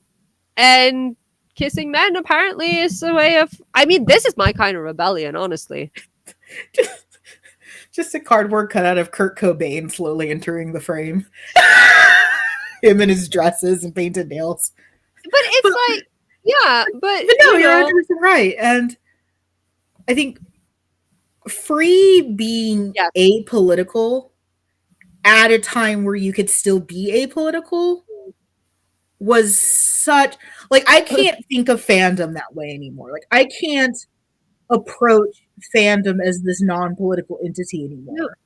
and like it's again, I have so much to say about Free, You but do. just like when you say that, it's like the biggest controversy or the biggest like beef people had in the Free fandom was like the ship wars, like good Yeah. old ship wars, like how we do every time we talk about Free on this podcast, Yeah. because this is wrong. You're And wrong. no, you are actually. Listen, my ship was there from the very beginning. So anyway, that was the biggest. Mm. Like, there was no, oh, this is this, they're doing this to virtue signal, or this is queer Mhm. bait, or Mhm. oh, this is problematic because they're high schoolers. There was none of that. Mhm. It was No, literally we didn't just have that. like everyone was just enjoying it, and then they would be like, my ship is better than yours. It was a great time, actually. It was very, Yeah, it was, it was and just, again, it wasn't bereft of those deeper conversations. We were still having them, yeah, but we were having them in a form that didn't involve like calling each other slurs, yeah, I miss which was, those days. I really miss those days. Like, excuse me, can we have a conversation without calling each other slurs? Like, you think that's possible? Is that We do it every episode. okay? But like we as a Oh, community, fandom, yeah, yeah, yeah, like, yeah, yeah, can yeah. we are approaching 2026. I think that we as a community can try to maybe have Can we have a conversation a without conversation calling without slurs? slurs and doxing. Like, is that's still on the table? It is. Um, but No. I think that Free is interesting because as I was reading this paper, which again I don't think it can be considered to be particularly scientific, because again it's a master thesis. This is a student thesis, but um Or I only read theses of the people. We are not oppressed. no, but like, because it's not like Dr. Thomas wrote this. I don't know who this actually. I know that they are Swedish. That was interesting. Yes. A Swede wrote this, but there were a lot of things that were brought up that I think that we can all agree on. Like, for instance, Mhm. there's the so this thesis discusses fan service in Mhm. different, like, it's I think it's like it's High School of the Dead and Kill la Kill, Mhm. Shokugeki no Soma, and Free. And obviously Free stands out because Free has the fan service that is directed at the women. Right. And so she brings up this concept of the neutral fan service for one thing. That Mhm. is like, I mean, I guess there are several ways that fan service can be neutral, because on Yeah. one hand, it's like we talked about all of the ways that you can have fan service that isn't sexually loaded, but also Mhm. in the sense that she describes this scene in which actually this is from Shokugeki, but how the way that the men are portrayed often, if they are portrayed as like sexualized, it's Mhm. one of two. It's either like they're still portraying this kind of like ideal manliness, like they're still cool, they're still collected, they're not losing any of Mhm. that. Mhm. It's because typically if you have like a character who's doing the whole, say that there's like an upskirt, and Yeah. usually the female character, there's a panty shot and she's like blushing and screaming, is like, oh Mhm. no, I'll never be a bride. If a male character does that, it's played for Mhm. laughs, and It typically is. it's deprecating that character, which, Mhm. because again, misogyny, and God forbid a man has like, it's just because it's one of those things that is just considered as so ridiculous. So Mhm. if a male character is framed in a similar way, he still has to personalize the ideal Mhm. he's supposed to be. So the character type he's supposed to be, the type of man he's supposed to be. Mhm. And this is why Free is interesting, because these boys are like, again, Free gives you everything because they are in a swim Mhm. club. They are going to be muscular, half naked boys who are just running around half naked Mhm. and wet. Yes. That's not and it's not done in that contorted, over sexualized, unrealistic way that we see in ecchi, for instance. Right. But then also, because obviously it, like we've already talked about so much, it speaks to Hmm. Fujin by default, because you have the character types and they are very pretty and they are naked, essentially. Yeah. But the way that fan service works for Fujin, Hmm. it's mostly the interpersonal relationship, the way that the characters are Hmm. interacting. And I think that the way that Free does this, like it's in a league of its own, because it's just like the fan service. How do I even explain? Like the fan service is there because they are, they're constantly Hmm. in your face naked, and Rin is crying over Haru, and that's more it. Like Rei running around with his tiny little speedos Right. isn't, it isn't overly gratuitously sexualized, and it's kind of like the word she uses when she's discussing some of these scenes and how they differ from typical like ecchi is Hmm. wholesome, because it's like it just isn't it. I feel like Kyoani absolutely knew what they were doing, but they were still Right. respectful about it. And Right. I'm not saying that as in like I look disrespectfully a lot, okay? I'm not saying that that Yeah. is wrong, Same. but it's just the way that Free in its like exists in its own little space. Hmm. For me, I don't know, it's hard to Well, explain it. and I think it's interesting that you say that because I think to me it reminded me a lot. I remember when Free first came out, there was a BuzzFeed listicle of all things. It made it to BuzzFeed, Mm. and it was like 20 reasons why we're watching Free, and it was all just like gifs of like backs and arms Yeah. and butts and everything like that. I remember that from like Mhm. 2015. Um, and I think Free slotted itself into my brain in a very similar way that like artistic nudes Yeah, yeah. slotted into my brain. And then, okay, again, put a pin in that. Yes, I recognize that most mainstream artists were actually really, really gross, and like Pablo Picasso was gross and Dali was gross. Blah, blah. Yes, I know, but like Oh. we Again, know, patriarchy is a thing. yeah, I know, but you know what I mean. Like Yeah. it, but like it slotted into my brain more like that because while I was, of course, admiring the detail of the characters, to me it was also such a testament of the artist. It's Yeah. like, look at that. Because fucking Kyoani again, Yeah. again. I once started crying. Like I once cried because Kyoani animated a bead of water, and that wasn't even in Free. That was something completely different. Like I think it was like a film. It might have been Koe no Katachi or Hmm. something. And it like there's a scene that just opens on like a drop of water falling from a tree, and I was Right. crying because it's so fucking beautiful. And Right. Like but I when you're think talking, that was interesting. yeah, and when you're talking about the artistic nudes as well, because that was another Hmm. thing to this whole. I don't know if that goes under the concept of neutral fan service, but what Hmm. this text pointed out also is that, like with many other things, because when we have like reverse harems or whatever, Hmm. those are typically there are two types of people who enjoy those, right? There are the fujin, and then there Hmm. are the girls who want to be the girl in the harem, right? Who wants Yes. to have the boys and choose between them. Right. Free isn't an ecchi. Free isn't a No. BL. Free is not a reverse harem. The only female character we have is Rin's sister Go, but she is still like the audience stand-in. And the Yeah. She's times, also a Fujoshi. yeah, and the only times these boys are being like portrayed in this fan service, like literally fan service, like Hmm. with the sparkles and the bubbles and the Hmm. close-ups of their muscles, are when we are looking at them through her eyes.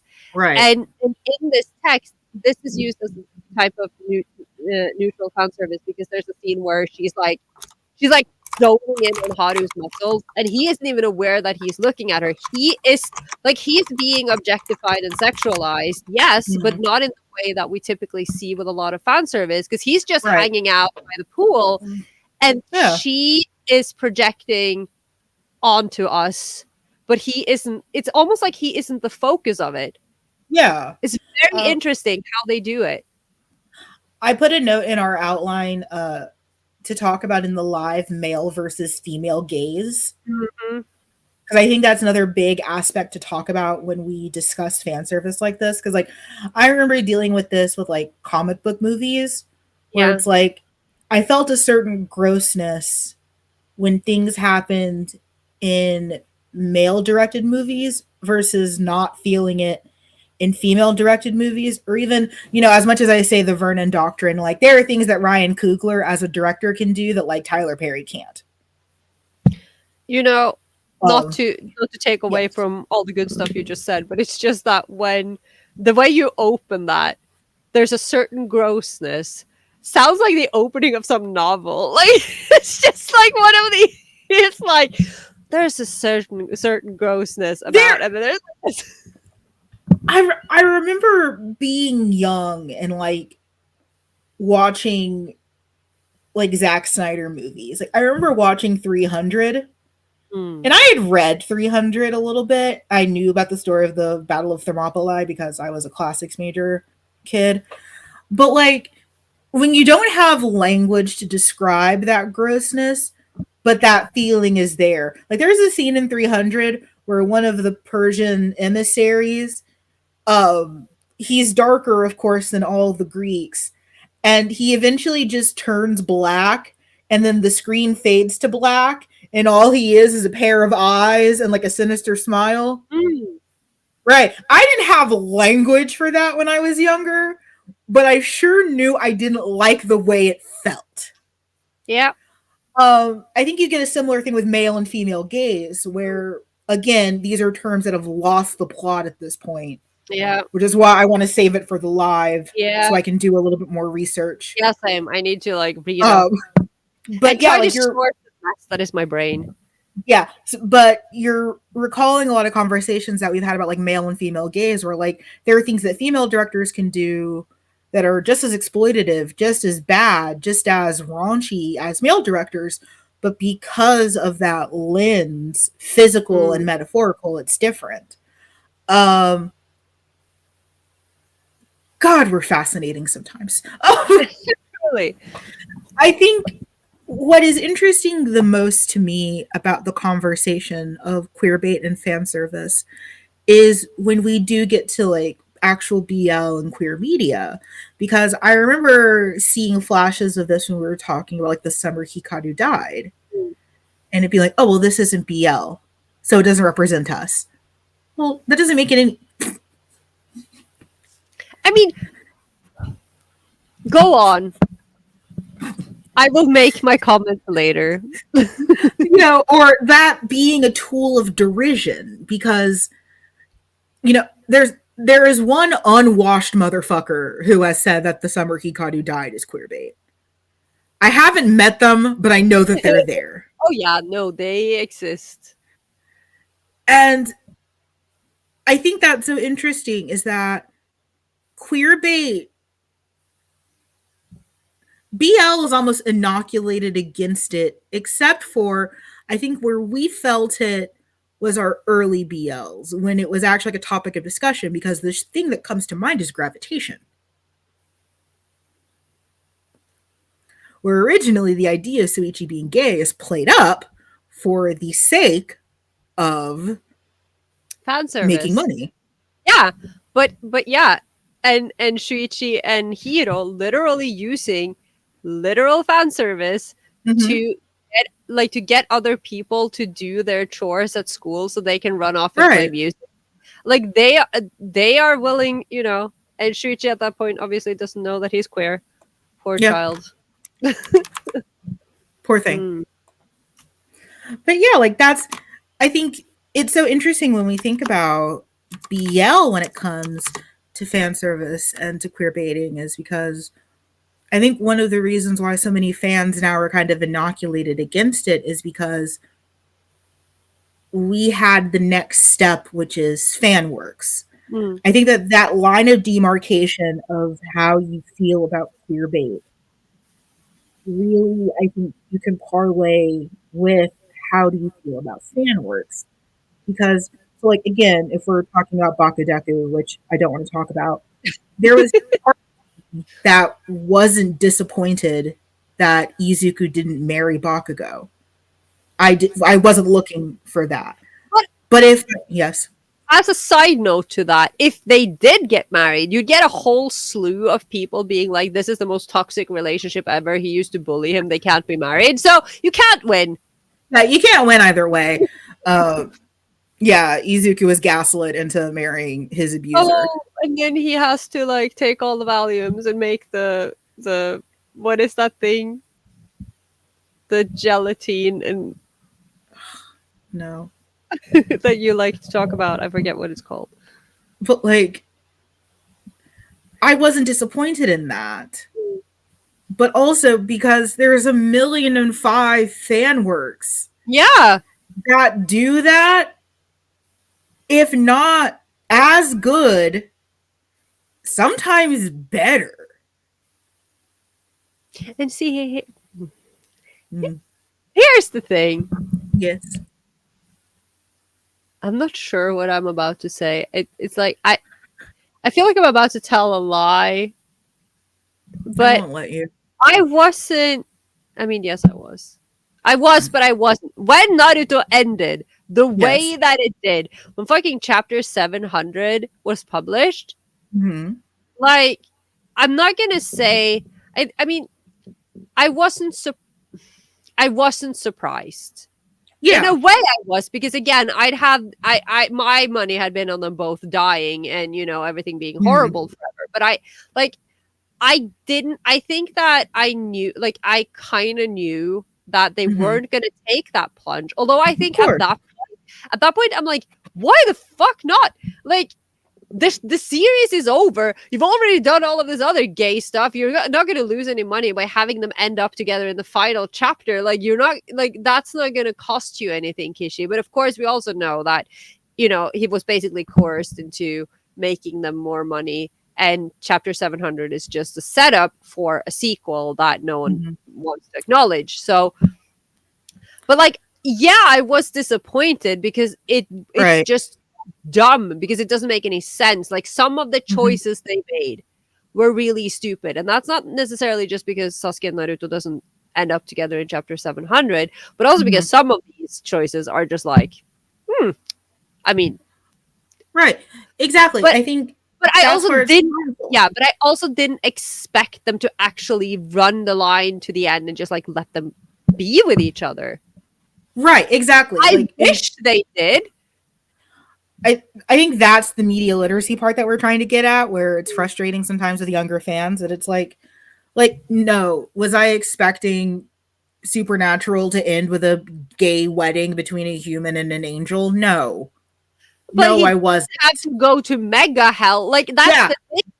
Because I exactly. think exactly because I think that's what I'm trying to get at. That no, I didn't actually think that Sasuke and Naruto would end up getting married. I thought they would either Mhm, die or that there would be some sort of ambiguous like the way that everyone, because that's how they tend to end these things. They do mhm, tend to end a lot of, whether it's shonen or something else, with an mhm, ending that pleases everybody. It's kind of open ended where kind of all the pairings are kind of possible in a way. They do mhm. that a lot as again a form of fan service Right. because they do not want to upset and like scare off Right. and lose the fan base.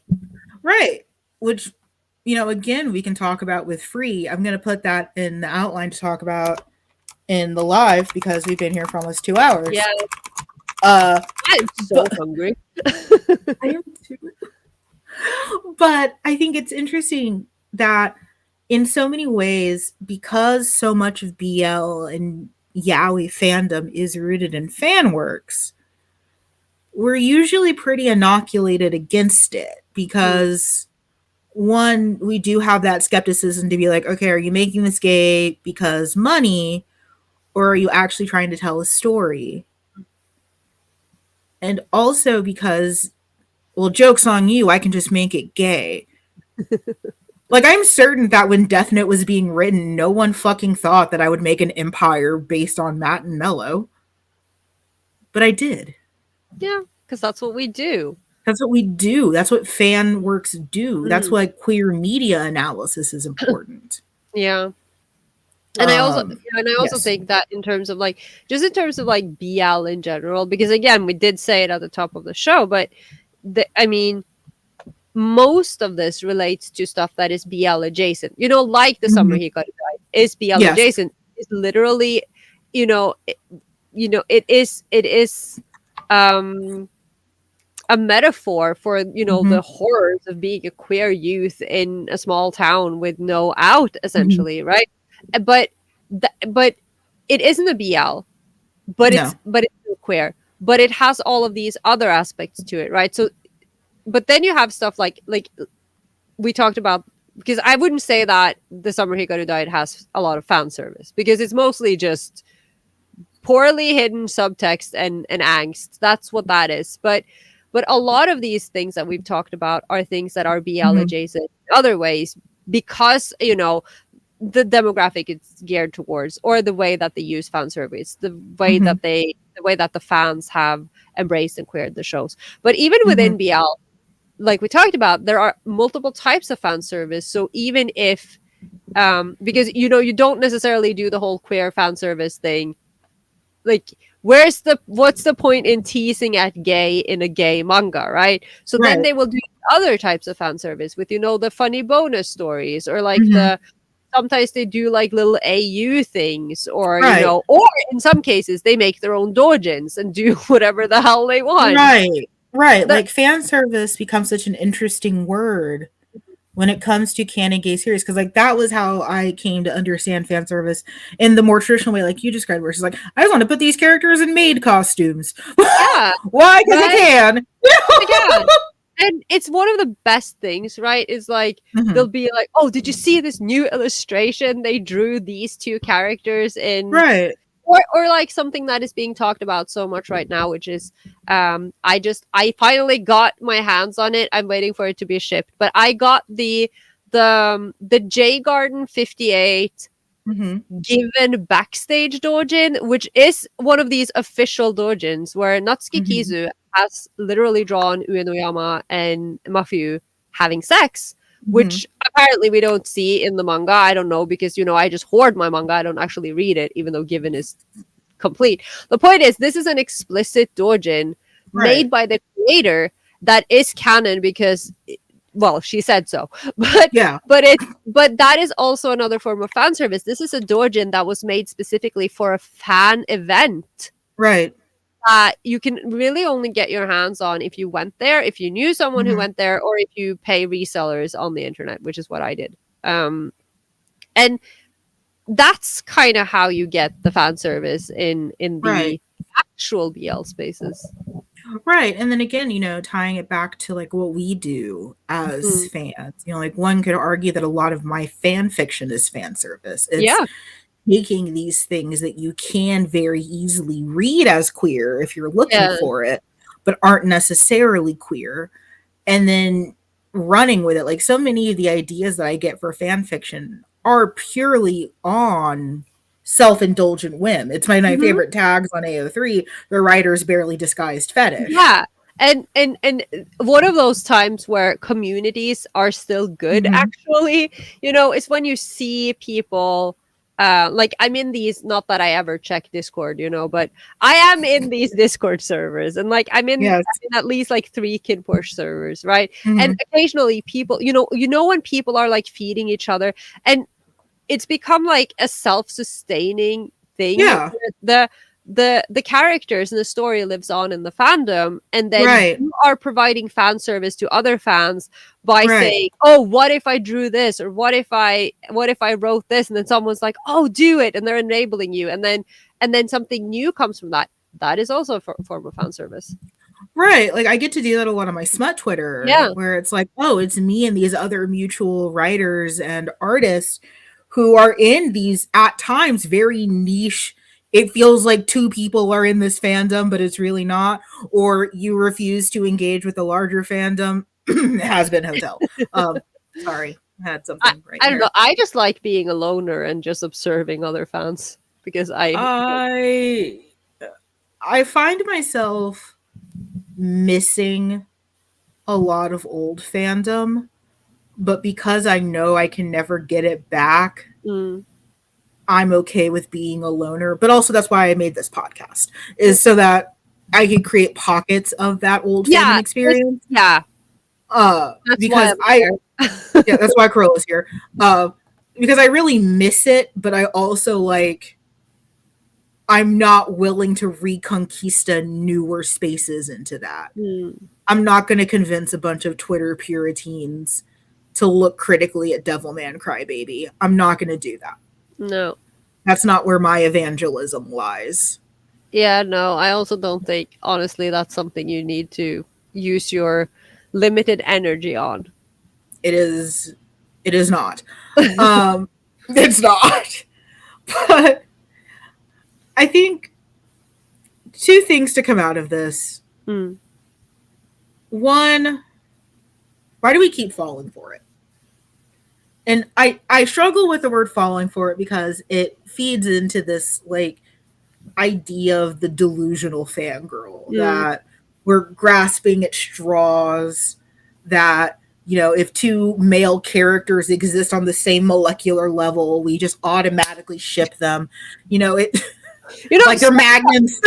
sometimes that does happen, but usually it isn't like that. At least not for me. Kakashi and Haruka. You know what? We are rewatching Naruto, and they actually communicate and talk to each other face to face way earlier Okay. than I remembered. It's like episode 20. Okay. So it wasn't That's really nice. that far fetched. Okay. It's mommy and daddy fighting over Yeah. whether or not the kids are ready to take the Chunin exam. Oh, okay. Yeah. Okay. That's fine. But yeah, it's like, it really it feeds into that idea of like the delusional fangirl, which is a tool misogynists use to discredit women and queer people. Yeah. That you dumb girls will fall for anything. All it needs is an XY chromosome and to exist on this flat Bishonen plane, and you dumb fangirls will ship it. And it's like, yes. As if they won't just fall for any, Right.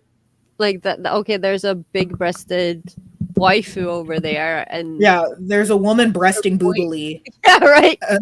There's a woman breasting boobily in the background. I'm dealing with that with Uma Musume right now. Mm. I love Uma Musume, but like the game is clearly trying not to be a Gooner game, but everyone keeps trying to turn it into like a hentai gacha. But Cygames actually has rules against that. This makes me wonder if there's an overlap between the bronies and the Uma Musume fandom. No. Okay. There's not. Because again, Cygames is actually bound a lot by like the Japanese Racing Association. Oh yeah, to be very anti that kind of sexualization. So no, we do not associate. Again, lines in the sand. We do not associate with those degenerates. We do not claim there. those jars. Yeah, those. Not a single one of us owns a jar. My Nindoroids are displayed tastefully in the Christian daylight. I saw someone write about one of the horse girls. Her name is Nice Nature, called her Wife Nature, and I almost got a pickaxe like a fucking Purity. How dare disgusting.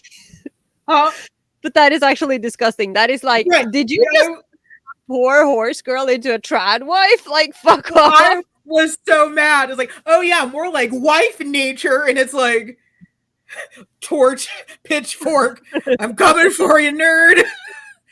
Related to torches and pickaxes and pitchforks and everything, non-BL related. I watched the new Frankenstein the other night.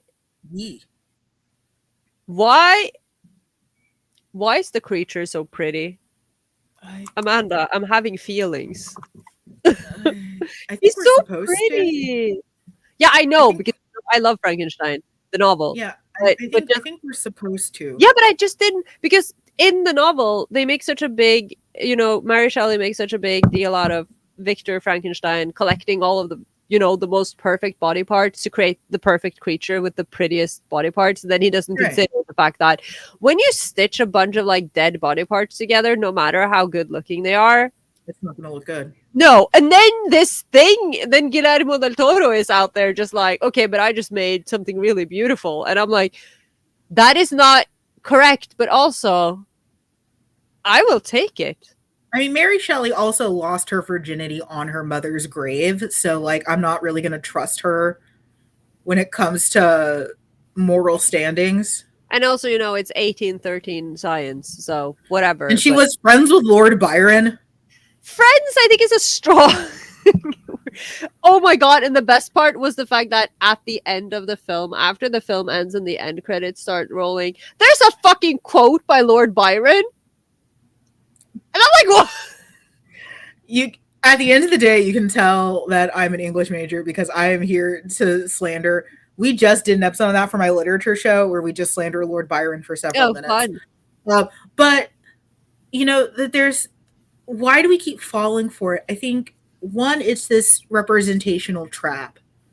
And I call it a trap because until we, and I say this in a very, very loaded term, until we find what we're looking for in representation, which is a fool's errand, you're never going to find it. This is why you have to cobble it together.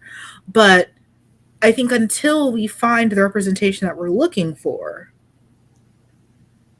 we keep grasping at it in any form we can get. I think, to put a bow on it, there's something that's so aspirational about a pairing like Destiel or John Locke that it's like, oh, this moody, broody, sullen fuckboy and his dumb himbo jock boyfriend.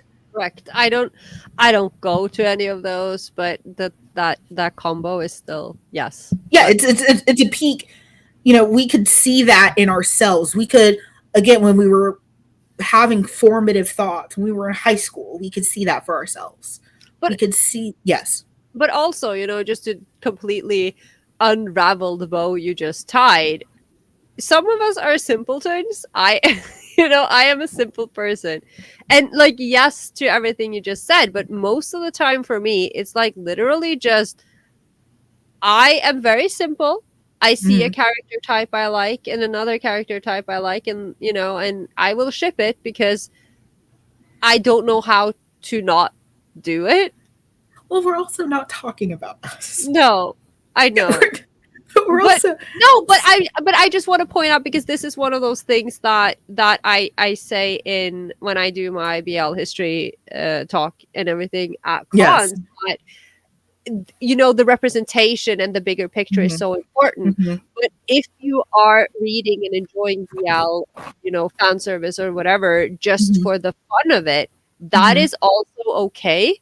It's okay if you personally don't have a bigger reason. And that's, the I can't remember now who said it, because I do quote this, but there was a survey about like why women were enjoying BL in Japan, and one of the answers is simply because it's fun. Yeah. Sometimes that's enough. Right. Again, I'm not talking to us. Like, No. No, I'm just a simpleton. I don't even. Yeah. I'm not looking for anything. I just want to see pretty boys. I'm not the target audience here. I'm not searching for deeper representation either. So I can just enjoy. But if you are one of those, younger generations where you need to have a blue-haired, multi-piercing character with tattoos of a Swift and new age American style, I just shamed an entire subsection of baristas. If you need a character to look like that for you to feel represented, then yeah, we're going to keep having this conversation about what is queerbait versus what is not. I remember when this conversation flared up again not too long ago. It was around Supergirl. And Supergirl did a lot of the things that a lot of comic book mediums do, which is the main villain, who was Lena Luthor to Kara, is just by nature of being a supervillain kind of gay. But like, people, again, talking about Bakudeku, people were mad as hell that wasn't canon. And the why do we keep falling for this, I think, needs to be set up into two things. It's, did we actually fall? Were we baited? Like that brief second of Destiel. For a second, we were right. Yeah. Or are you using this term to disparage conversation because an outcome didn't happen? I see it a lot when your ship doesn't sail. It's like, oh, this couple was queer baited. And no, then they were. Then we have to be the, well, actually, guy, unfortunately.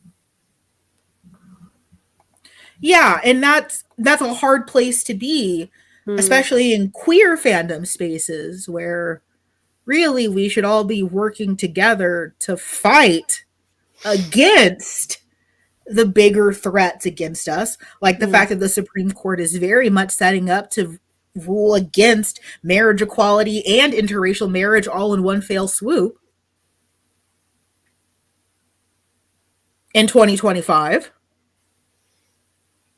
I mean, America isn't in 2025. America is somewhere in... I don't know how far back we need to go at this point, but y'all are in the... Yeah. You know, it makes us police ourselves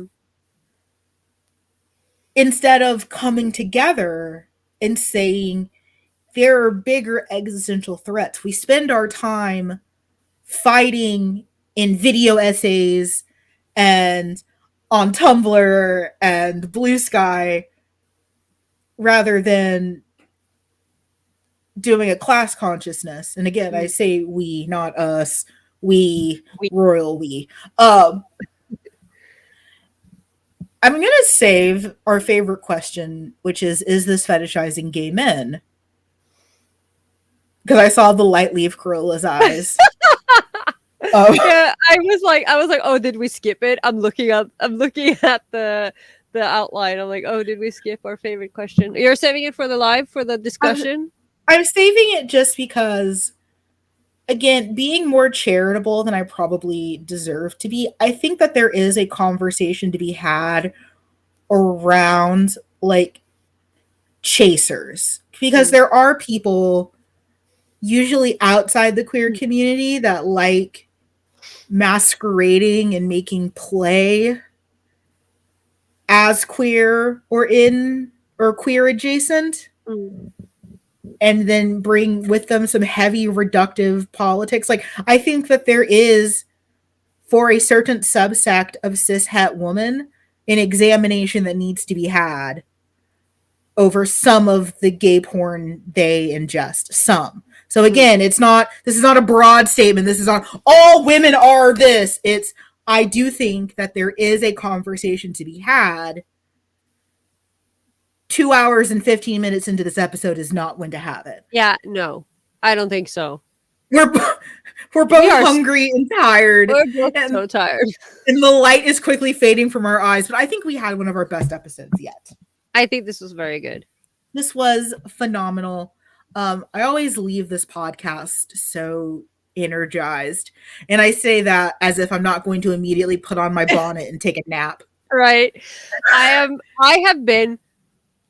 We are not gonna be hopeful, but I have been good these past days when I've had time. I am finally picking up where I left off when the hard drive crashed last November. I'm actually editing a manuscript. I'm actually re-editing a book. Amanda, look at this! I actually do something and Amanda dies.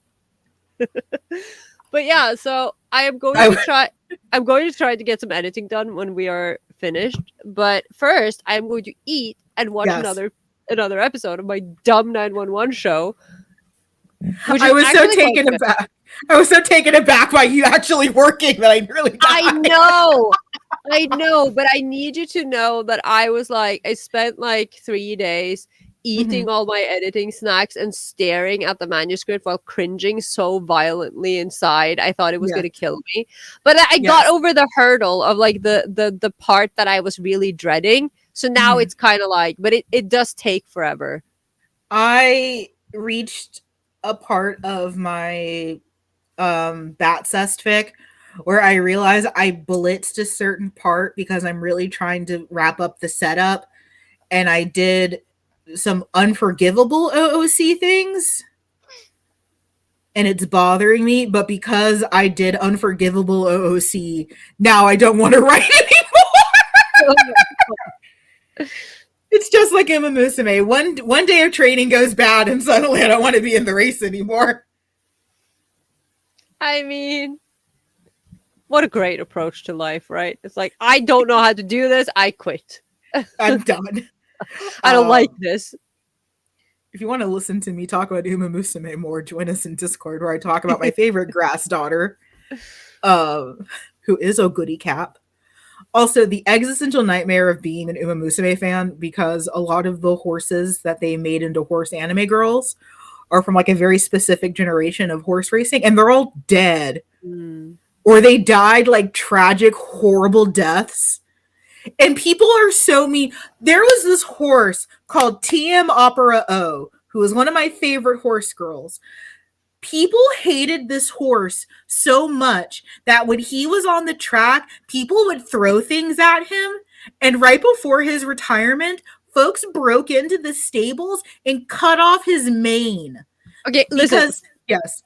First of all, how does someone hate a horse? Because he kept winning. Okay, but we do not perform animal cruelty. That is horrible. They bullied the horse. I hate everyone. I mean, no, that is not okay. I'm upset. They cut his hair before his retirement party. But also, they were throwing things at him, which is actually very much cruel. And I hate everyone, and I need to find them. I just want to talk. Like, what the fuck? Or maybe fuck? turn them into glue. Like, what the fuck? But like, I love when we get to have conversations like this, because it reminds me of why I do this show and why I brought Carola on. That our arranged marriage was for something. I mean, it was fruitful. Yeah, it's been fruitful. Can you say like you don't have a gun to your back? No. Even a second take of that, so it doesn't sound. I'm just trying to not say anything that is too horrible. Ah, yes, okay. Oh, yes, got it. But yeah, no, the soil hair over on Blood Mountain is plentiful, I guess. In case anyone's wondering, that's where we had our arranged marriage. That's where we got married. Yeah, was on the top of Blood Mountain. A real place.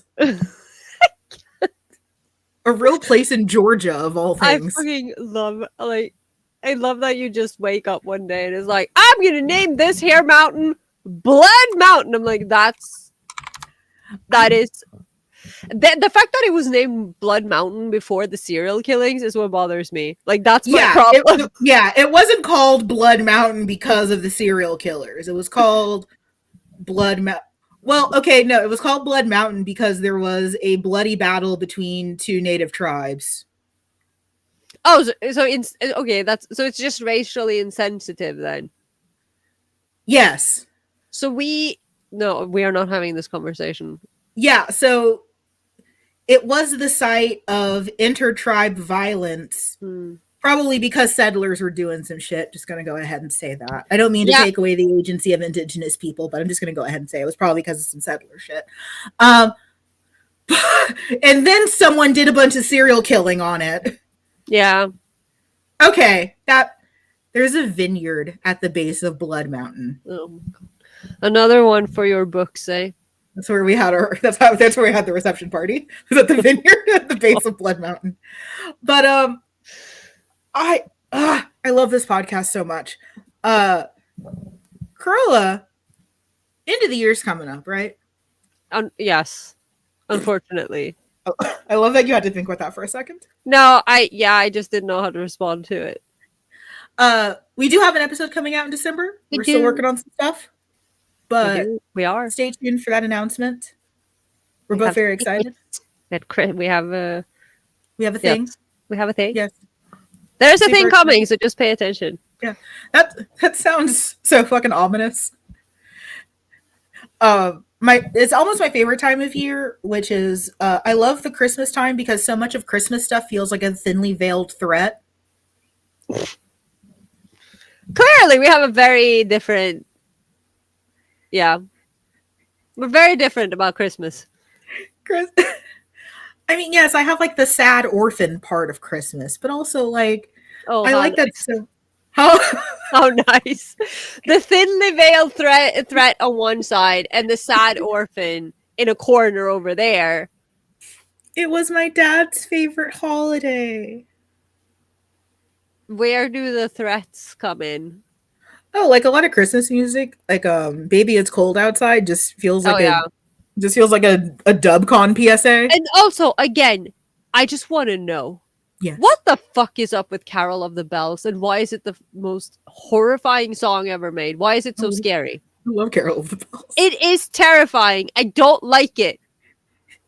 It I reminds think you of church. That's why you don't like it. I think it's because there's that one sequence in Home Alone when it's playing that Hmm. is kind of like unnerving when you're a child. But Yeah. it just terrifies me. And like I think it was last season, maybe the season before, someone had that as like their short program the whole Hmm. skating season. And I had to listen to Carol of the Bells multiple times a year. It was horrible. But yes, we do have something coming up in December. We're still working on it, but we're both Believe super it's excited. almost December. I know, and it's almost the end of season 6. I don't understand. I need to lay down. I don't. We're going to when we stop recording. We're gonna lay Yeah. down. This is the part of the show where we say that your engagement helps us out a lot. So please feel free to leave a comment, rate us wherever you are listening. We are closing in on 1,000 Spotify Oh my god. followers. We passed 35,000 plays not too long ago. That is a very big number. 35,000. See, this is the Thank part. Yeah. I mean, this is you. the part where you say thank you, but also where we freak out because people actually listen to us. Every day after I hit the publish button, I know Carola and I both have like a small breakdown moment where it's like, oh, people do listen to us. As much as we love to think that we're talking into like an echo chamber. Yeah, I genuinely feel like we're just hanging out and talking, which is why I sometimes say things that are just like, yeah. Yeah. But this is also now the part of the show where we thank our patrons. Patrons receive bonus episodes, exclusive merch, and all different other kinds of really, really fun peeks behind the curtain. Probably for December, I will give you guys some access to some of our scripts, so you can see the minimal thought processes that go into making a Yaoi Shelf episode. You can see how much brain activity there is happening here. It's just. Uh, but a special thank you to our patrons, which includes Aria, Starlight Esquire, Kenny, Koval, Sue, Lucy H., Amora Blue, and Lauren. Thank you so Thank much for you. supporting the show financially. Carola, these videos are what the YouTube algorithm considers to be Unacceptable, unmonetized, demonetized. heresy. Yeah, Yes, illegal. No, maybe not illegal, but not yet. we say a lot of words We that YouTube doesn't like. I and we think. talk about a lot of things that YouTube doesn't like. Yeah. So Patreon is a great way to help keep the show on metaphorically. We almost always use that money to go back into the show somehow, whether it's reading material or equipment or software services. So we very much appreciate our patrons. It goes towards little figures of gay men Yes. because my 2D men aren't cheap. 2D men turned into 3D figures are very expensive. Did I tell you my drama with the twittering birds, Nendo? You did. You did. Did they So ever arrive? they finally shipped out like this week. Oh my So they god. arrive like either late this week or early next. But good smile, you sent me a whole size box that just had a packet of hands, which feels like a threat. Yeah. You sent me because it was supposed to be like it was the old pre-order bonus that was just like the number balloons.